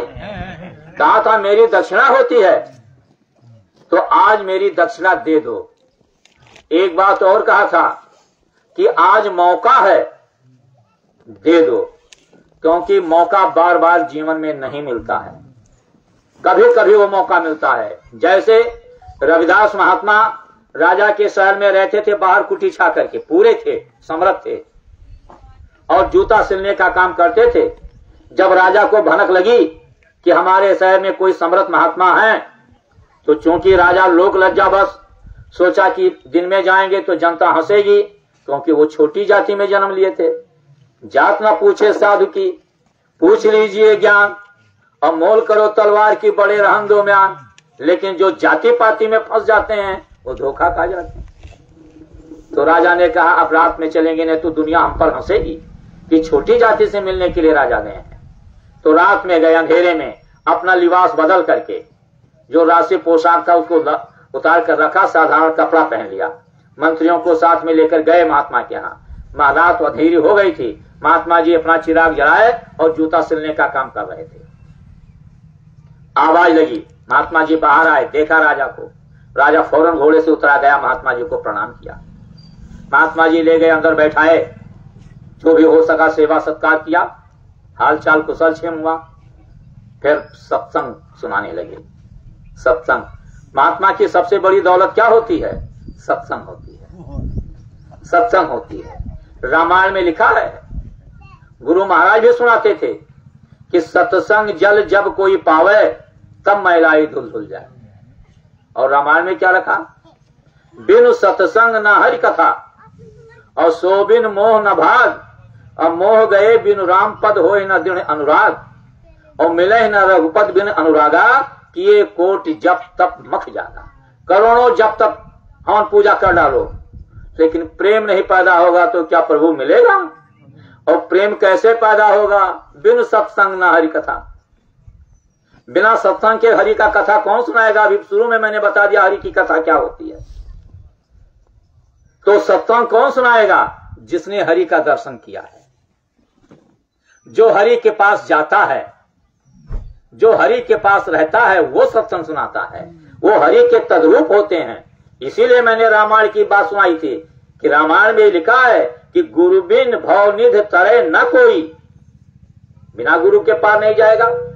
फिर गुरु की क्या परिभाषा बताया कि बंदहु गुरुपद कंज और कृपा सिंधु नर रूप हरि, महामोह तम पुंज जासु बचन रवि कर निकर। मतलब क्या हुआ?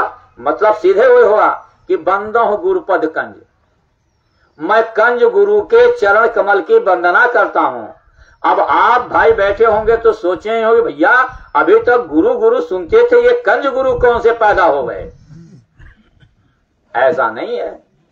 कंज गुरु उनको कहते हैं जो सदा सर्वदा उस प्रभु में लीन रहते हैं, जो प्रभु के तद्रूप सदगुरु का भेष बना करके धरती पर आते हैं, वो कंज गुरु होते हैं। उनका शरीर मानव का होता है लेकिन सदा वो प्रभु के तद्रूप हुआ करते हैं। तभी तो वो प्रभु से मिलने और मिलाने की बात आपसे करते हैं कि चलो अपने धाम, मैं तुम्हें पार उतारूंगा, तभी करते हैं वो। तो बंदो गुरुपद कंज, मैं ऐसे कंज गुरु के चरण कमल की वंदना करता हूं। वो क्या है? कृपा सिंधु नर रूप है। वो कृपा के सागर हैं, दया के सागर हैं, और नर रूप हरि, वो मनुष्य शरीर में स्वयं प्रभु आए हुए हैं। ये रामायण कह रही है। नर रूप हरि, वो मनुष्य शरीर में स्वयं प्रभु आए हुए हैं। किस लिए आए हुए हैं? महामोह तम पुंज जा सुबचन रब कर निकल। जिस मोह ममता के अंधकार में दुनिया का जीव डूब गया है, इस मोह ममता के अंधकार से निकालने के लिए आए हैं। कैसे निकालेंगे? जा सुबचन रवि कर निकल। रब कहते हैं सूरज को। जिस तरीके से प्रातः काल के सूरज के निकलने से धरती का अंधकार खत्म हो जाता है, वैसे ही जा सुबचन, वो जो वक्त का गुरु होगा, जो समरथ सदगुरु होगा, उसके मुख से जो वचन निकलेगा, उसके वचन का पालन करने से तुम्हारे मोह ममता का अंधकार खत्म हो जाएगा। ये बात रामायण बता रही है। रामायण को देखो, उसके लिए महात्माओं ने ये बात समझाया कि इस तरीके से ऐसे समर्थ गुरु, कंज गुरु जब मिलते हैं तब वो जीवात्मा के पाप को लेते हैं। तो मैं आपको ये बात बता रहा था कि जब गुरु महाराज मिले तो गुरु महाराज ने कहा कि तुम्हारी आत्मा की सबसे बड़ी दौलत आज देने जा रहा हूं, आज मौका है, तुम मुझे दक्षिणा दे दो। तो मौका के बारे में मैं समझा रहा था कि जब महात्मा राजा गए जो है रविदास महात्मा के पास, उन्होंने सुनाया, सत्संग सुनाया, क्योंकि बिना सत्संग के काम होने वाला नहीं है। इसीलिए बार बार हम आपसे भी कहते हैं, जो सत्संगी भाई बहन बैठे, जो गांव के हमारे धर्म प्रेमी भाई बहन बैठे, कि सत्संग सबसे बड़ी चीज होती है। सत्संग कथा नहीं होता है, सत्संग प्रवचन नहीं होता है, सत्संग कोई उपदेश नहीं होता है। सत्संग उस प्रभु की आंखों देखी वर्णन होती है। वो कौन सुनाता है? जो वक्त के गुरु होते हैं समर्थ, वो सुनाते हैं। इसीलिए कहा गया कि सत्संग में सुख शांति भरो है, मानव का परमार्थ धरो है, साधु समाज प्रयाग यही है, भक्तों का अनुराग यही है, बिन सत्संग पशुवत विचरो है, सत्संग में सुख शांति भरो है। सत्संग सुनाया राजा को, राजा गदगद हुए। राजा ने कहा आज हमारा सौभाग्य था, आपके दर्शन मिल गए। महात्मा ने कहा राजन आते जाते रहे। तो कहा महाराज अब देर हो गया, मैं जा रहा हूं। कहा ठीक है चले जाओ। जैसे राजा चलने लगे तो दया होती है महात्मा की, कभी मौज होती है। तो कहा कि अच्छा राजा ठहरो, ये प्रसाद ले लो। तो वो जो बर्तन सामने रखे थे जिसमें चमड़ा भिगोए हुए थे, जिसमें चमड़ा भिगो करके सिलते थे, वो चमड़ा भीगा रहा था, उसमें पानी भरा होता, उसी में से ऐसे थोड़ा सा पानी निकाले और राजा से कहा राजन ये प्रसाद ले लो। तो राजा ने देखा कि ये तो चमड़े का पानी है, अब तो मेरा धर्म कर्म नष्ट हो जाएगा। सहमा राजा, लेकिन चूंकि महात्मा के सामने था तो उसने मर्यादा में हाथ फैलाकर ले लिया। ले तो लिया, लेकिन मुंह में डालने में उसको बड़ी हिचक पैदा हुई। ऐसे लाया, मुंह के किनारे बगल में ऐसे गिरा दिया कि महात्मा देखने ना पाए। तो महात्मा की दृष्टि से कोई बचेगा? महात्मा तो हंस करके रह गए और गिरा दिया, कपड़े पर गिर गया। और फिर आदेश लेकर चला गया राजा। गया अपने महल में, कपड़े उतारा, देखा उसमें दाग पड़ा हुआ है। सवेरे धोबी को बुलाया, कहा ये दाग छुड़ा दो और अच्छे तरीके से छुड़ाना, समझ लो सख्त सजा मिलेगी, पूरे परिवार को देश से निकाल दूंगा। डराया। धोबी ले गया तो उसे कहीं जाना था, उसने अपने लड़की को बुला कर दे दिया। कहा बिटिया ले जाओ, ये राजा का कपड़ा है, इसको साफ से धो देना, दाग छूट जाए, नहीं तो राजा ने कहा पूरे परिवार को देश से निकाल दूंगा। लड़की सारा मसाला वसाला लेकर तालाब पर गई और रगड़ रगड़ करके साफ करने लगी। बहुत रगड़ा, लेकिन वो दाग नहीं छूटा, क्योंकि चमड़े के पानी का दाग था। तो दाग इतने जल्दी थोड़े छूटेगा, नहीं छूटा। अब लड़की घबरा गई, रोने लगी। तब उसको कोई तरकीब नहीं आया। फिर मन में आया तो वो जो दाग पड़ा हुआ कपड़ा का हिस्सा था, उसको ऐसे ऐसे ऐंठ करके मुंह में डाल दिया और डाल करके चूसने लगी, दबाने लगी कि दबाने से, चूसने से हो सकता है इसका दाग हल्का हो जाए। पानी को छोड़ दबाने, और रोती रह गई और दबाती रह गई। धीरे धीरे कुछ देर के बाद में थोड़ा सा उसका दाग हल्का हुआ, छूटा उसका पानी। तो जैसे वो पानी छूटा तैसे वो पानी उसके मुंह के अंदर चला गया। अब पता क्या, वो अंदर चला गया। तो जैसे वो पानी अंदर गया तैसे उसकी दिव्य दृष्टि खुल गई, ये ज्ञान दृष्टि उसकी खुल गई। अब वही पानी में खड़ी खड़ी वो स्वर्ग, बैकुंठ, ब्रह्मलोक, पार ब्रह्मलोक और सबका दर्शन दीदार, अब वो दिव्य लोकों का दर्शन कर रही है। वो ब्रह्मवाणी, आकाशवाणी जिसको गुरु महाराज बताते हैं, वो अनहद बाजे, गैबी आवाज, वो सब सुनाई पड़ने लगा और सब आंखों के सामने उसको दिखाई पड़ने लगा। अब देख करके लड़की तो बहुत गदगद हो गई। मिल गई दौलत, मिल गई। करोड़ों जन्म जतन करने के बाद जो नहीं मिलती है वो मिल गई। लड़की खुश होकर घर पहुंची, अपने माता पिता को बताया। अब वो ज्ञान की बात जब बताने लगी तो माता पिता भी दंग हो गए, समझे कि हमारी लड़की पागल हो गई है, कपड़ा धोने गई थी। तो राजा के पास समाचार गया, राजा ने बुलाया। राजा ने कहा बोल बिटिया क्या हुआ? अब राजा को भी वो ऊंचा उपदेश देने लगी, वो ब्रह्मांड की बातें ऊपर की। अब वो बातें तो उसने कभी सुना नहीं था, अब वो बातें सब सुनने लगी। बताया राजा को। अब राजा तो बहुत भाव विभोर हुए, लेकिन राजा को आश्चर्य हो गया। राजा ने कहा कि ये इतनी बड़ी ज्ञान की बातें इसको कैसे हो गई? तब कहा बोल लड़की, ये ज्ञान तुझे मिला कहां? तब उसने दौड़ करके राजा जी का चरण छू लिया। कहा महाराज ये आपकी दया से मिली है, आपकी कृपा से। राजा ने कहा मेरी क्या कृपा, मैं तो ये सब कुछ जानता ही नहीं हूं और तू इतनी बात बताती, मेरी क्या कृपा? तब उसने सही बात समझाया कि राजा साहब आप ही की कृपा है, क्योंकि आपने जो कपड़ा दिया था धोने के लिए, उस पर जो दाग लगा हुआ था, वो दाग किसी समर्थ प्रभु का, महात्मा का, सदगुरु का दिया हुआ प्रसाद था। और जब मैंने उसको इस तरीके से धोया, नहीं धो पाई, जब उसको मैंने दांत से दबाया, रोती रही, दांत से दबाने लगी, उसका रस जब हमारे अंदर गया तब मुझे ये चीज प्राप्त हो गई, ये दौलत तब मुझे प्राप्त हुई है। अब राजा के होश उड़ गए। राजा ने कहा वो मिला? तो राजा ने कहा कि वो तो महात्मा ने हमको दिया था, हमको मिला था, लेकिन मैं चूक गया। अब क्या करूं? राजा बहुत पछताने लगा, लेकिन फिर उसी रात दौड़ा हुआ राजा गया महात्मा के पास।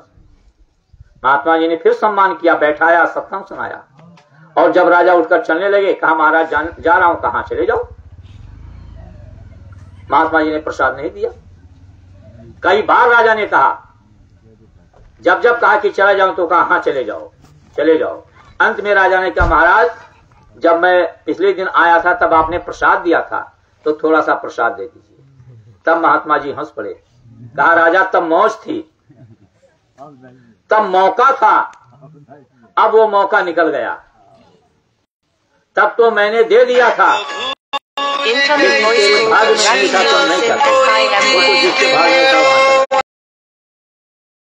मौका है दे दो। जो दक्षिणा मैं मांगू वो दक्षिणा आज मौका है दे दो। लेकिन दक्षिणा में मैं तुमसे क्या मांग रहा हूं? जो तुमने जीवन में पाप कर्म किया है, वही पाप अरे आप इस जन्म का जो पाप है वो मुझे दक्षिणा में दे दो। तो प्रेमियों, हम लोग कभी बैठ करके इसको सोचे नहीं? वो राजा की तरीके से अपने हाथ से उसको गंवाना चाहते हैं क्या? आप बताओ, आप माता पिता बैठे हो, आप जाओ अपने घर पर, जो आपका सगा सहोदर हो, सबसे प्यारा औलाद या जो भी प्यारा हो, जिसके लिए दुनिया का सारा काम करते हो धन दौलत का, आप एक बार उससे कह दो कि मेरे पेटे प्यारे औलाद, मैंने दुनिया का सारा काम तुम्हारे लिए, मकान तुम्हारे लिए, जमीन तुम्हारे लिए, सब कुछ तुम्हारे लिए किया है, अब तुम हमारा एक पाप ले लो। कोई लेगा? बोलो बहनों, कोई लेगा? नहीं लेगा। अरे कोई लेगा? अरे जोर से बोलने में शर्म लगती है। नहीं लेगा। सच्ची बात कहने में क्या हिचक? कोई पाप लेने के लिए तैयार नहीं होगा। लेकिन वो प्रभु कौन थे जिनसे हमारा आपका कोई परिचय नहीं था, हम आप उनको पहचाने तक भी नहीं। लेकिन अगर वो हम आपको पहचाने ना होते तो क्या हमारे पाप को लेते? तो उन्होंने तो अपने औलाद को पहचान लिया कि ये मेरा बेटा जो नरकों में मार खाने जा रहा है, अब इसके पाप को दूर किया जाए। उन्होंने पहचान लिया। अगर वो अपने सगे बाप ना होते तो क्या हमारे आपके पाप को लेते? लेकिन प्रेमियों, भाग्यहीन मैं धुन नहीं पकड़ी, काम क्रोध माया रही जकड़ी, और सुरत शब्द मार्ग जो पाया, सो भी मुझसे गया ना कमाया। मन के तरंग में बह गए। ये मन कौन है? ये काल भगवान का दूत है, एजेंट है। ये कभी परमार्थ कमाने देगा? इसलिए मालिक ने यह भी कहा था कि कुछ लोग ऐसा कहते हैं कि मेरे पास समय नहीं है। जब नामदान दिया तब कहा था कि रोज रोज इसकी कमाई करना, रोज रोज। शरीर बीमार पड़ जाए तो लेटे लेटे करना। और कहा कुछ लोग ऐसा कहते हैं कि मेरे पास समय नहीं है। तो समय किसके पास नहीं है? समय सबके पास है। करना चाहो तो है, ना करना चाहो तो नहीं है। लेकिन उनके लिए भी बताया कि अगर तुम कहते हो कि मेरे पास समय नहीं है, कोई पाबंदी तो लगाया नहीं। तुम जमीन पर बैठ के करो, तुम कुर्सी पर बैठ करके करो, तुम चारपाई पर बैठकर करो, आपको करना है। करने के लिए उन्होंने कहा कि 24 घंटे का दिन रात होता है, 1 घंटा सुबह और शाम बचा लो, 22 घंटा अपने घर में खर्च कर दो और बैठ करके नाम की कमाई करो। देवियों के ऊपर कोई पाबंदी नहीं। नहाओ मत नहाओ, कपड़े बदलो मत बदलो, लेकिन करना रोज है। बाबा उमाकांत जी महाराज क्या कह रहे हैं कि अगर घर में मृत्यु हो गई तो कहते हैं सूतक लग गया, ऐसे भी दिन में प्रभु का नाम ले लिया करो। प्रभु के नाम में कोई छूत नहीं होती है, सदा सर्वदा उसका सुमरन किया जाता है। लेकिन गुरु महाराज ने कहा कि मान लो तुम कहते हो हमारे पास समय नहीं है, हम बहुत बिजी हैं, तो ठीक है, तुम बहुत बिजी हो तो रास्ता बता दे रहा हूं कि बहुत बिजी हो तो टट्टी होने जाते हो कि नहीं जाते हो? कहा टट्टी तो होने जाते होगे, तो जब टट्टी में बैठते हो तब कौन सा काम करते हो? तब के लिए कहा था, सत्संगियों याद कर लो, तब के लिए कहा था गुरु महाराज ने कि अगर तुम टट्टी में भी बैठ करके कर लोगे तो भी तुम्हें परमात्मा मिल जाएगा। याद आ रही है कि नहीं याद आ रही है?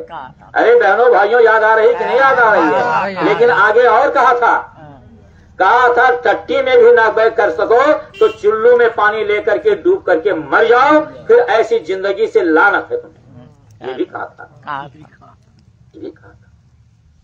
इसलिए आज मौका मिला है तो आपको मन में तो हमारे लिए बड़ा बात आ रहा हो कि भाई क्या उधेड़ गुम सब कर डाले, लेकिन आप हमारे गुरु भाई हो, आप मुझे क्षमा कर देना, अंदर में कुछ गाली ही दे लेना, कोई बात नहीं। गुरु भाई का भी गाली स्वीकार है, मंजूर है। इसलिए आज मेरा आप लोगों से, बहनों भाइयों से ये प्रार्थना है कि जो धन तुझको दिया गुरु ने, ले उससे कुछ काम और मन तू भजो गुरु का नाम। यही भजन तेरे संग चलेगा, बाकी ये जो दुनिया की दौलत कमाने में फंस गए और सुमरन ध्यान भजन छूटता जा रहा है, उसमें से दुनिया के दौलत से कुछ भी बालू का कण जाने वाला नहीं है। यही भजन तेरे संग चलेगा और पावेगा आराम, मन तो भजो गुरु का नाम। भाई बहनों, आज से संकल्प बना लो, जो लोग करते हो बहुत अच्छे हो। कलयुग जैसे मलिन युग में गुरु महाराज ने, महात्मा ने कहा है कि यह कलिकाल न साधन दूजा, योग यज्ञ जप तप व्रत पूजा। इस कलयुग में कोई चाहे कि हम योग कर लेंगे, हम यज्ञ कर लेंगे, हम जप तप कर लेंगे और इससे मुक्ति मोक्ष मिल जाएगी, तो गोस्वामी जी महाराज जैसे महात्मा ने साफ रामायण में लिखा है कि यह कलिकाल न साधन दूजा, योग यज्ञ जप तप मख पूजा। ये खट कर्म नहीं हो पाएंगे। इसका मतलब क्या? कोई उन्होंने रोका है?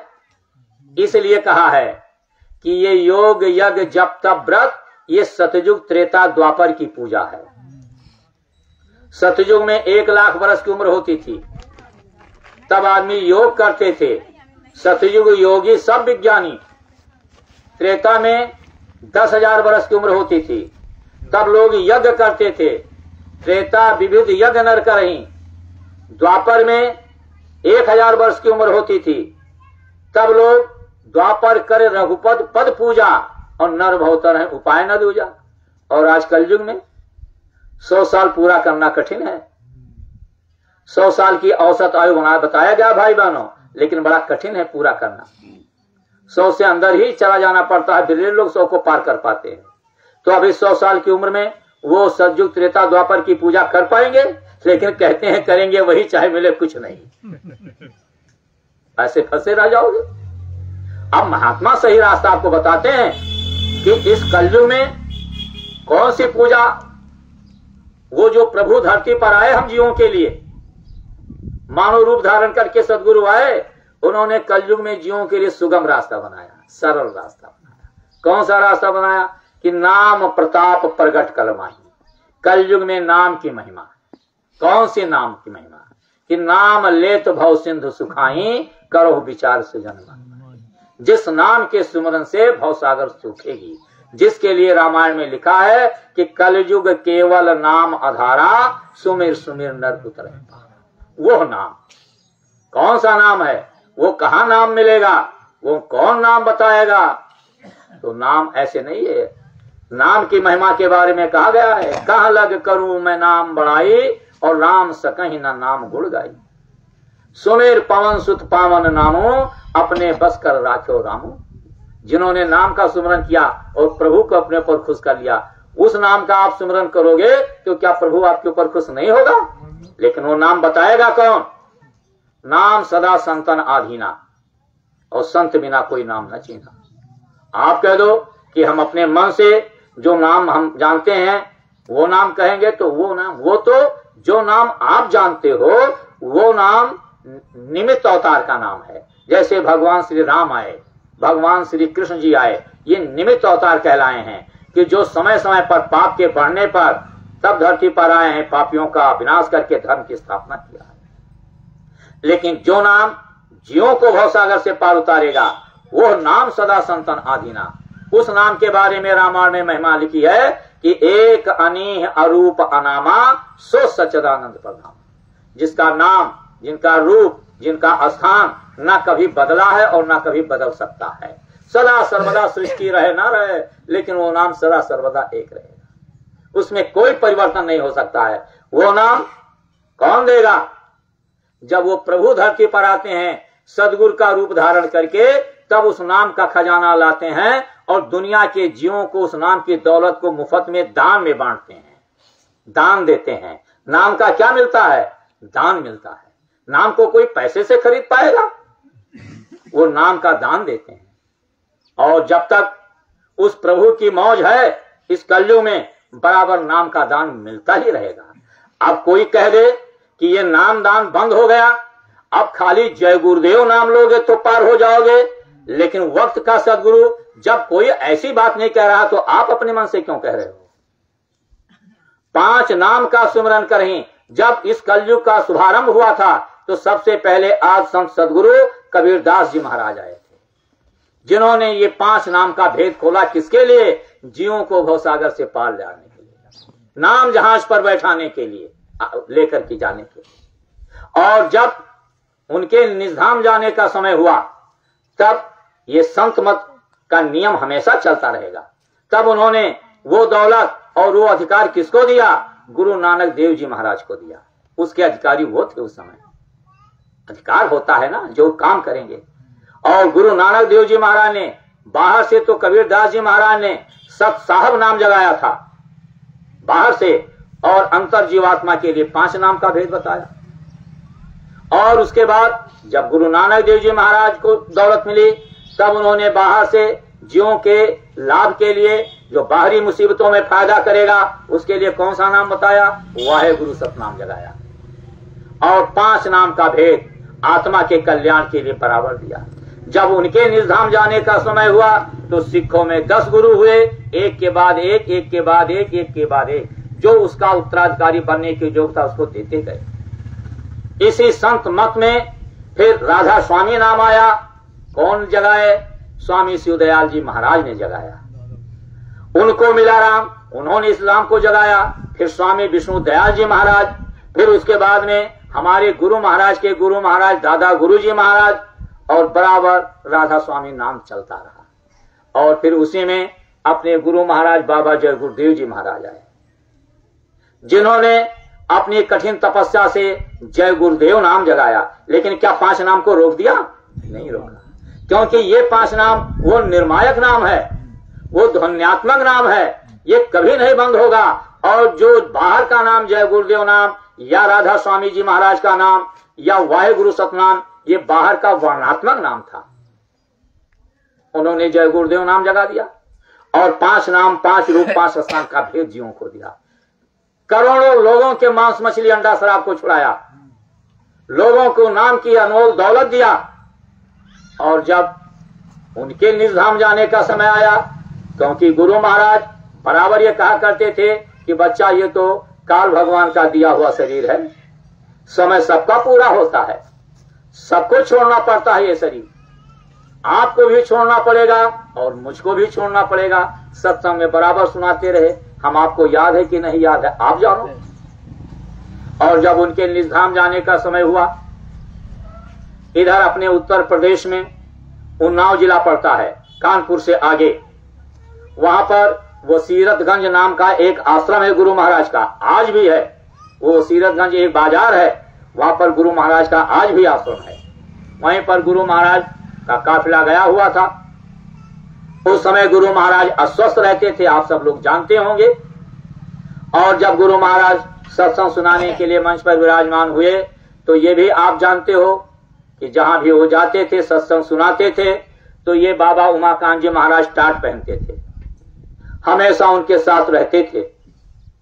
आपने ये भी देखा होगा कि जब गुरु महाराज सत्संग सुनाते थे, तो सत्संग में मंच पर गुरु महाराज बैठे थे, बगल में थोड़ा पीछे ये बराबर बैठे रहते थे। और अगर गुरु महाराज को खांसी आती थी, कफ बलगम आता था, तो तुरंत कटोरी मुंह के लगा देते थे। देखा कि नहीं देखा आप लोग? मैंने तो यहां तक भी देखा, आपने भी देखा कि कभी कभी वो कटोरी आने में देर हो गई रखने में, और गुरु महाराज के मुख में बलगम आ गया, कफ आ गया, तो ऐसे महाराज जी ने ऐसे अपना अजली लगा लिया और इसमें कप गिरवा करके और फिर ले जा करके धोया, बराबर सेवा में लगे। ये बाबा जी भी वहां, बाबा उमाकांत जी को हम लोग कहते हैं, वो वहां बैठे थे। गुरु महाराज ने सत्संग सुनाते समय मंच पर इनको खड़ा किया और कहा प्रेमियों से, कहा इनको पहचान लो, इनको देख लो, इनका नाम उमाकांत है, पर नाम का परिचय दिया। कहा इनको पहचान लो, और मैं तो पका हुआ आम हूं, कब हवा चल जाए और डाल से गिर जाए इसका कोई ठिकाना नहीं।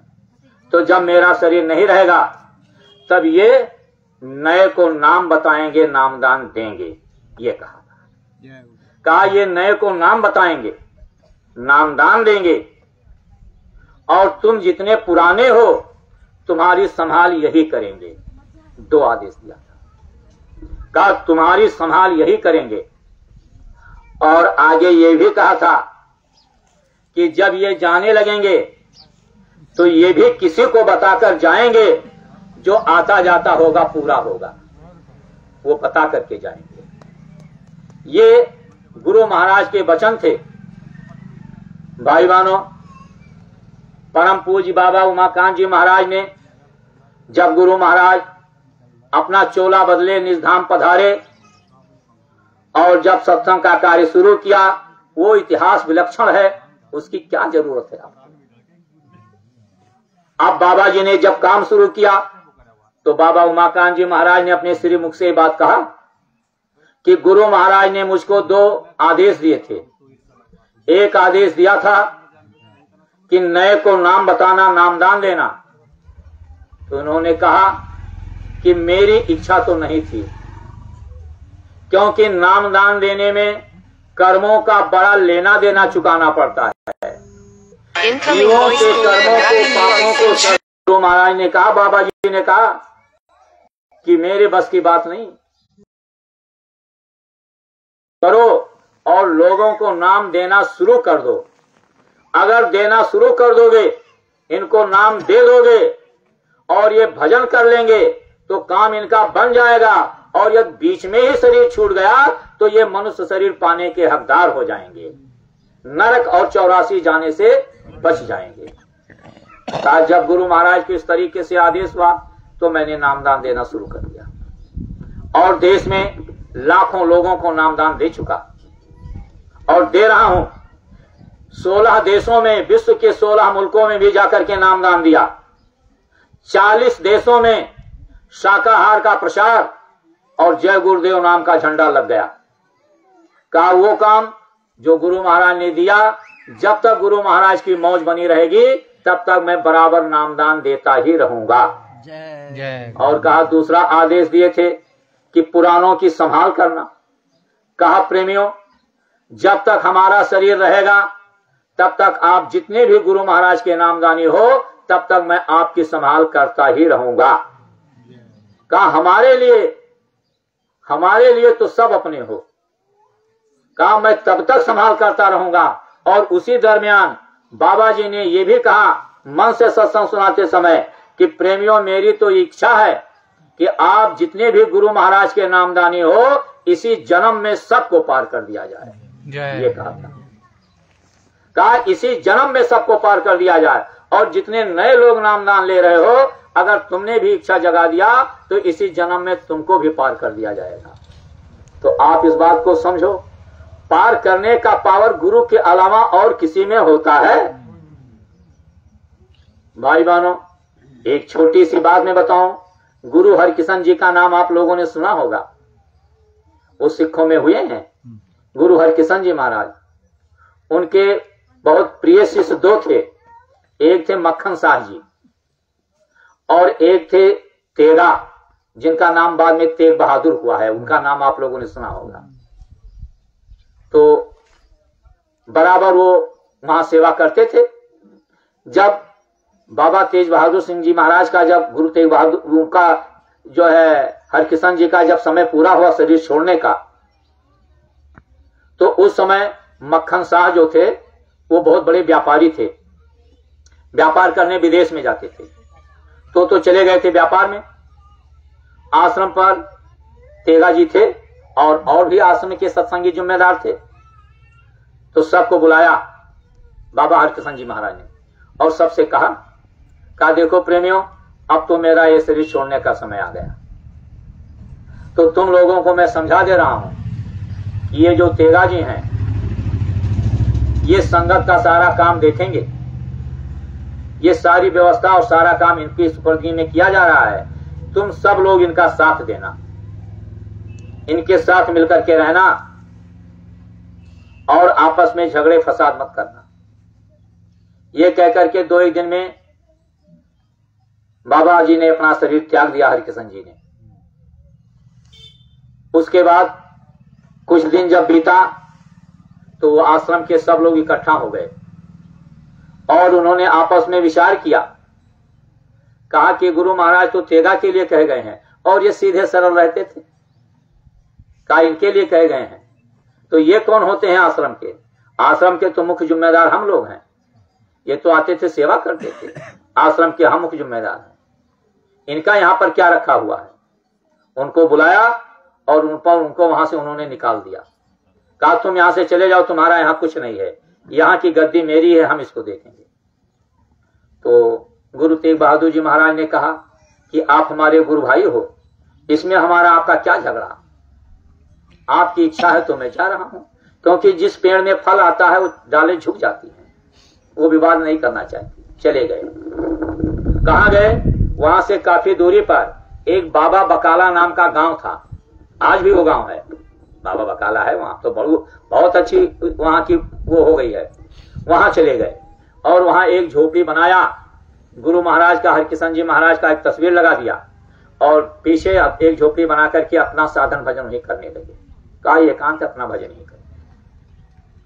और वहां पर जहां हरकिशन दास जी महाराज रहते थे, वहां पर 22 गद्दियां बनी, 22 गद्दियां, और 22 लोग दावेदार सिद्ध हुए और 22 जगह वाहे गुरु सतनाम का झंडा लग गया।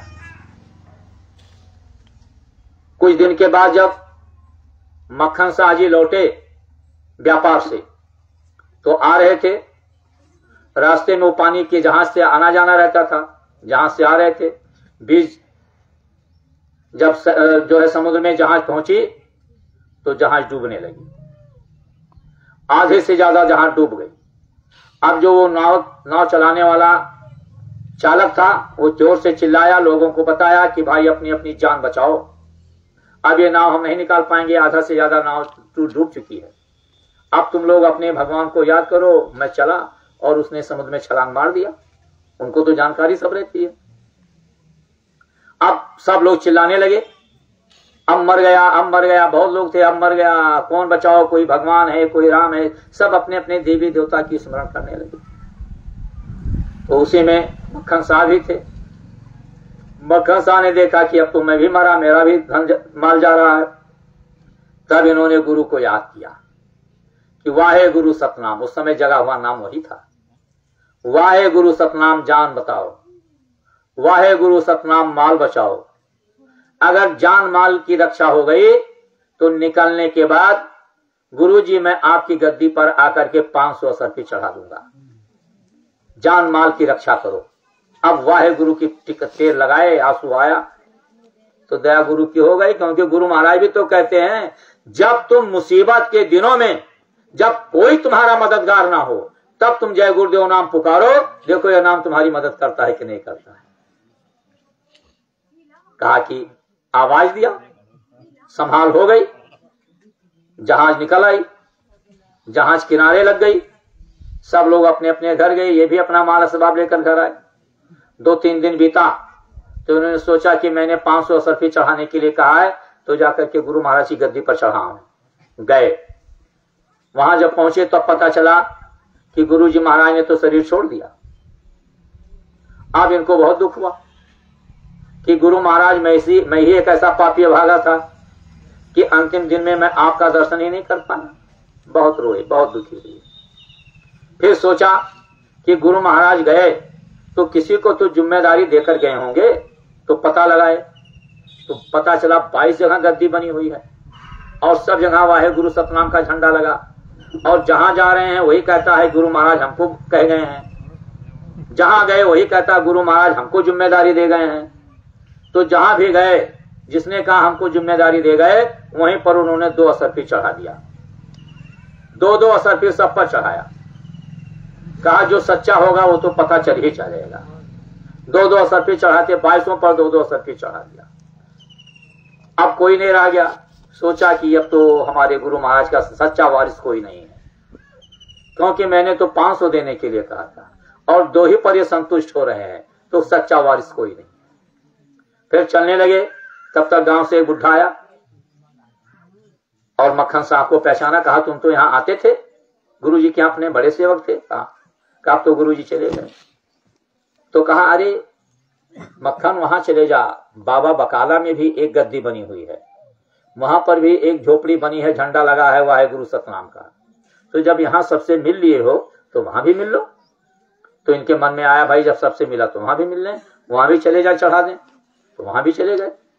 और वहां गए तो देखा गुरु हरकिशन जी महाराज का तस्वीर लगा हुआ था, एक झोपड़ी मंडप तरीके से बनी थी, सेवक बैठे हुए थे, सेवादार। वहां गए तो वहां पर भी इन्होंने मत्था टेका और 2 असरफी चढ़ा दिया और 2 असरफी चढ़ा करके चल दिए। तो सेवादारों ने पूछा, नाम पता पूछ लिया, ये कौन हो, कहां से आए हो, बताए, फिर ये चल दिए। अब वो 2 असरफी ले जा करके उन सेवादारों ने अंदर में बाबा तेग बहादुर बैठे हुए थे जिनको भजन कर रहे थे, तो उनको ले जा करके दिया। कहा ये क्या है? कहा महाराज एक मक्खन शाह नाम का आदमी आया है, तो ये 2 असरफी चढ़ा करके गया है। तो जैसे मक्खन का नाम सुना तो मक्खन को तो जानते थे क्योंकि यही 2 सेवादार वहां के प्रमुख थे। कहा मक्खन आया है? हाँ महाराज मक्खन। अरे कहाँ गया? कहा महाराज वो असरफी चढ़ा कर चला गया। अरे कहा बुलाओ बुलाओ उसको, बुलाओ जल्दी बुलाओ। अब गए दौड़ करके बुलाए कि चलो, बाबा ने बुलाया। कौन बाबा? अरे चलो चलो। ले गए, वहां वो बैठे थे अंदर, तो पहचान तो गए। इन्होंने मक्खन को पहचाना और इन्होंने उनको पहचाना, दोनों गुरु भाई ही तो थे सगे, पहचान ली।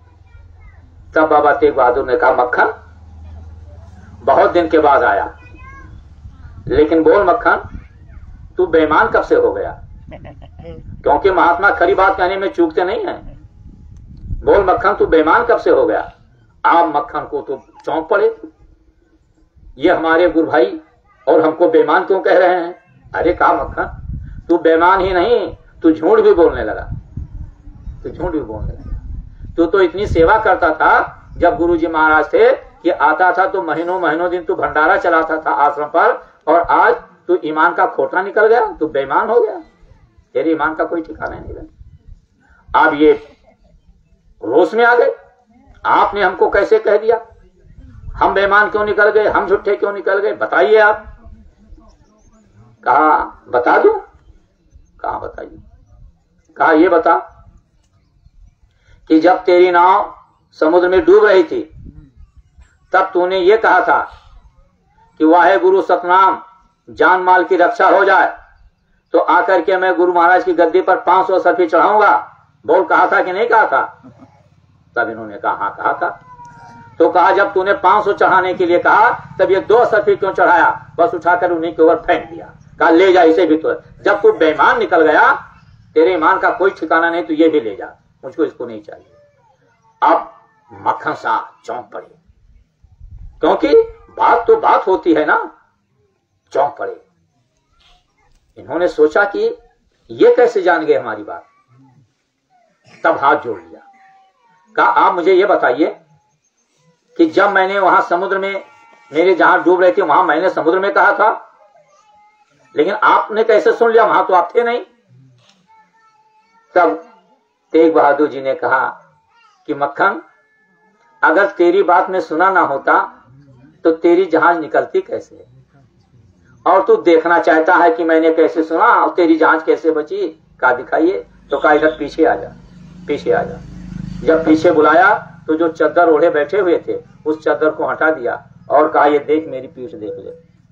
जब पीठ दिखाया तो पूरे पीठ पर तिल रखने की जगह नहीं, वो बड़े बड़े नाव के कीले धंसे हुए घाव, पूरे पीठ पर, पूरा पीठ छलने घाव से भरा हुआ, एक तिल रखने की जगह नहीं। जैसे इस घाव को देखा, वो कीले बड़े बड़े धंसे हुए घाव, तैसे चिल्ला पड़े मक्खन साहब कि अरे आपके पीठ पर ये घाव इतने कहा। अरे कहा मक्खन जब तूने कहा था कि वाहे गुरु सतनाम जान बचाओ, तब मैं ही तेरे नाव के नीचे जा करके और अपनी पीठ लगा करके तेरे नाव को ऊपर उठाया था, वो नाव के सारे कीले मेरे पीठ में धंस गए, तब तेरी जान बची है मक्खन। जैसे इतनी बात सुने तैसे मक्खन साहब गुरु तेग बहादुर के चरणों में गिर गए, रोने लगे और चिल्ला पड़े कि मेरे बाबा हरकिशन जी यहाँ बैठे हुए हैं, मिल गए रे मिल गए, जागो रे जागो, राधो रे राघो, मेरे गुरु मिल गए, मेरे गुरु मिल गए। चिल्लाया, दुनिया में प्रचार किया कि मेरे गुरु तो यहाँ बाबा बकाला में आकर बैठे हुए हैं, मेरे तो समर्थ गुरु यहाँ प्रकट हो गए हैं।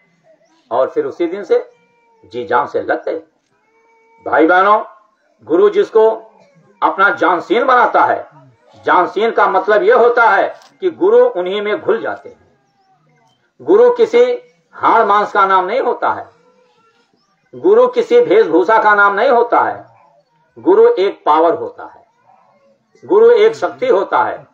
जैसे आपके जिले में डीएम साहब होते हैं, जिला कलेक्टर होते हैं, वो डीएम के पावर से जिले के मालिक हैं, अपना काम करते हैं। लेकिन एक समय ऐसा आता है कि वो रिटायर होते हैं कि नहीं होते हैं? रिटायर होते हैं। तो जब रिटायर होते हैं तो रिटायर होने से पहले भारत सरकार से जिनको डीएम की डिग्री मिल चुकी है, जो पास कर चुके हैं, उनको वहां सरकार भेज देती है और वो आते हैं जिनको पास डीएम की डिग्री होती है। तो वो डीएम साहब जो रिटायर हो रहे हैं वो अपना पूरा चार्ज उनको देते हैं, सुई से धागे तक पूरा चार्ज दे देते हैं। और चार्ज देने के बाद तब वो रिटायर होते हैं और वो गद्दी पर बैठ करके फिर डीएम का काम करते हैं। तो रिटायर होने का मतलब क्या डीएम का पावर रिटायर हो गया? शरीर रिटायर होता है, पावर नहीं काम। अगर पावर रिटायर होता तो दूसरा डीएम क्या डीएम का काम कर सकता था? इसलिए मोटी भाषा में समझो, गुरु एक पावर है, गुरु एक शक्ति है। गुरु कभी रिटायर नहीं होता है, गुरु तो अपने जगह पर रहता है और फिर वो जो काम करेंगे वो डीएम का पावर। अब इतना फर्क जरूर है कि पहले जो डीएम साहब थे उनका चेहरा मोहरा कुछ दूसरा था, अब जो डीएम साहब हैं उनका रूप रंग दूसरा है। तो इसका मतलब है क्या डीएम का पावर बदल गया? शंका मत करो भाई बहन। वक्त गुरु को धार, संत मत में बताया गया है कि वक्त गुरु को धार तेरे भले की कहूं। जितने महापुरुष आए संत मत का ये विधान चला आया है कि जब उनके निजधाम जाने का समय होता है तो जो उस योग होते हैं, जो उतनी सेवा कर लिया, उस योग हो गए, उनको गुरु अपना पावर दे देता है। आपको याद होगा पुराने प्रेमियों, जब 2012 मथुरा आश्रम पर गुरु महाराज सत्संग सुना रहे थे, होली का आखिरी सत्संग था। अगर आप लोगों में से कोई गया होगा, सुना होगा, तो आखिरी सत्संग में गुरु महाराज ने कहा था, उस समय भी ये बाबा जी बैठे हुए थे, टाट पहनते थे, वहां बैठे हुए थे। तब गुरु महाराज ने पूरी संगत से कहा था कि प्रेमियों इनको देख लो, इनका नाम उमाकांत है। ऐसे अपने सर पर हाथ घुमाया था, कहा था इनका ये दफ्तर 24 घंटा खुला रहता है, मेरी जो भी छोटी बड़ी सेवा होगी इनको दे दोगे तो मुझे मिल जाएगी। ये स्पष्ट वचन थे गुरु महाराज के। लेकिन आज भूल और भ्रम में पड़ करके हम अपने गुरु महाराज के वचन को भूल जाएं तो बताओ हमारा नुकसान हो जाएगा कि नहीं हो जाएगा? क्योंकि जब ये कह दिया कि नए को नाम दान देंगे और पुरानों की संभाल यही करेंगे, तो संभाल का मतलब क्या है? इसको तो आप समझो। संभाल का मतलब यही होता है कि जब तक गुरु महाराज ने नाम दान दे करके रहे शरीर में, तब तक वो हमारे पापों को धोते रहे, हमसे सेवा करवाया, हमारे कर्मों को धोने का जतन बताया, हमको सत्संग सुनाया, जीवों को नामदान देते रहे। और जब वो निजधाम पधारे तब संभाल की जिम्मेदारी जिनको दिया। संभाल का मतलब यही होता है कि जो काम गुरु महाराज कर रहे थे अब वो काम ये करेंगे, सत्संग ये सुनाएंगे, कर्मों को धोने का रास्ता ये बताएंगे, कर्मों को माफ ये करेंगे और जीवात्मा के पापों को धो करके भवसागर से पार ये उतारेंगे। अभी पिछड़ा जो गुरु महाराज का त्रयोदशी का भंडारा, जेठ कृष्ण पक्ष त्रयोदशी का भंडारा उज्जैन आश्रम पर प्रतिवर्ष होता है। उस भंडारे के अवसर पर देश और विदेश से लाखों की तादाद में लोग आते हैं। उस समय सत्संग सुनाते हुए बाबा उमाकांत जी महाराज ने कहा था कि प्रेमियों, गुरु महाराज ने तो बहुत बड़ी जहाज लगा दिया है और सबको छूट दे दिया है कि जो भी इस जहाज पर बैठ जाएगा सबको पार कर दिया जाएगा। कहा ये गुरु महाराज ने छूट दे दिया है कि जो भी बैठ जाएगा सबको पार कर दिया जाएगा। तो प्रेमियों, किस बात की छूट दिया है कि तुम सुमरन ध्यान भजन ना करो? जो गुरु आदेश दे गया है कि वक्त गुरु को धार तेरे भले की कहूं, जिनके चरणों में हमारे जीवात्मा की संभाल की बागडोर बांध दिया है, उनकी वचनों का अवहेलना किया जाए, इसका छूट नहीं दिया है।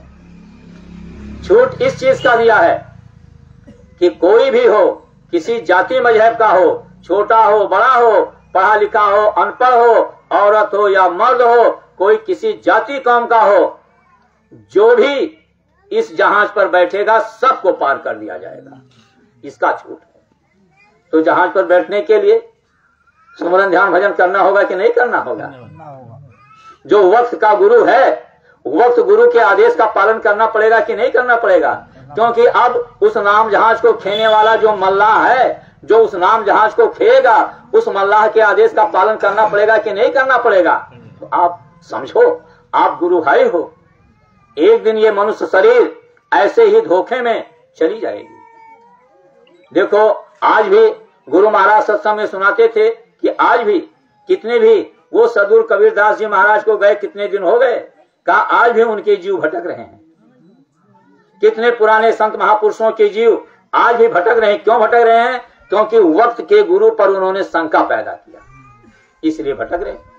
और जिन्होंने वक्त गुरु को धारण कर लिया, वो तो एक जन्म नहीं, दूसरा, तीसरा जन्म, चौथा जन्म, कहा अंत में तो वो निकाल करके भवसागर से पार उतार ही देते हैं। 4 जन्म तक तो पार कर ही देते हैं। और ये बाबा जी ने ये कहा कि 4 जन्म तो उस समय की बात है, और आज तो ये है कि अगर तुम लग जाओगे तो इसी जन्म में तुम्हें पार कर दिया जाएगा। इसलिए भाई बहनों, किसी भी तरीके से मन में संदेह और शंका ना होने पावे। बराबर सत्संग में बैठो, बराबर सुमिरन ध्यान और भजन करो।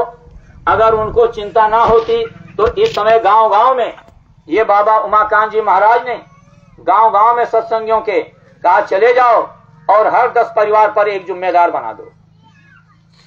हर 10 परिवार पर, 10 का मतलब कि जिस गांव में 10 घर नामदानी हो, 10 घर या 5 घर या 4 घर या 3 घर 2 घर वहां हो, तो उन घर के लोगों को यहाँ इकट्ठा करके उन्हीं में से एक को जिम्मेदार बना दो। जो सुमिरन ध्यान भजन करते हैं उनको जिम्मेदार बना दो। किस बात की जिम्मेदारी दे दो? कि आप इसी गांव में रहते हो, अपने गांव में रहते हुए आप कभी इस घर पर चले जाओ, क्योंकि हर घरों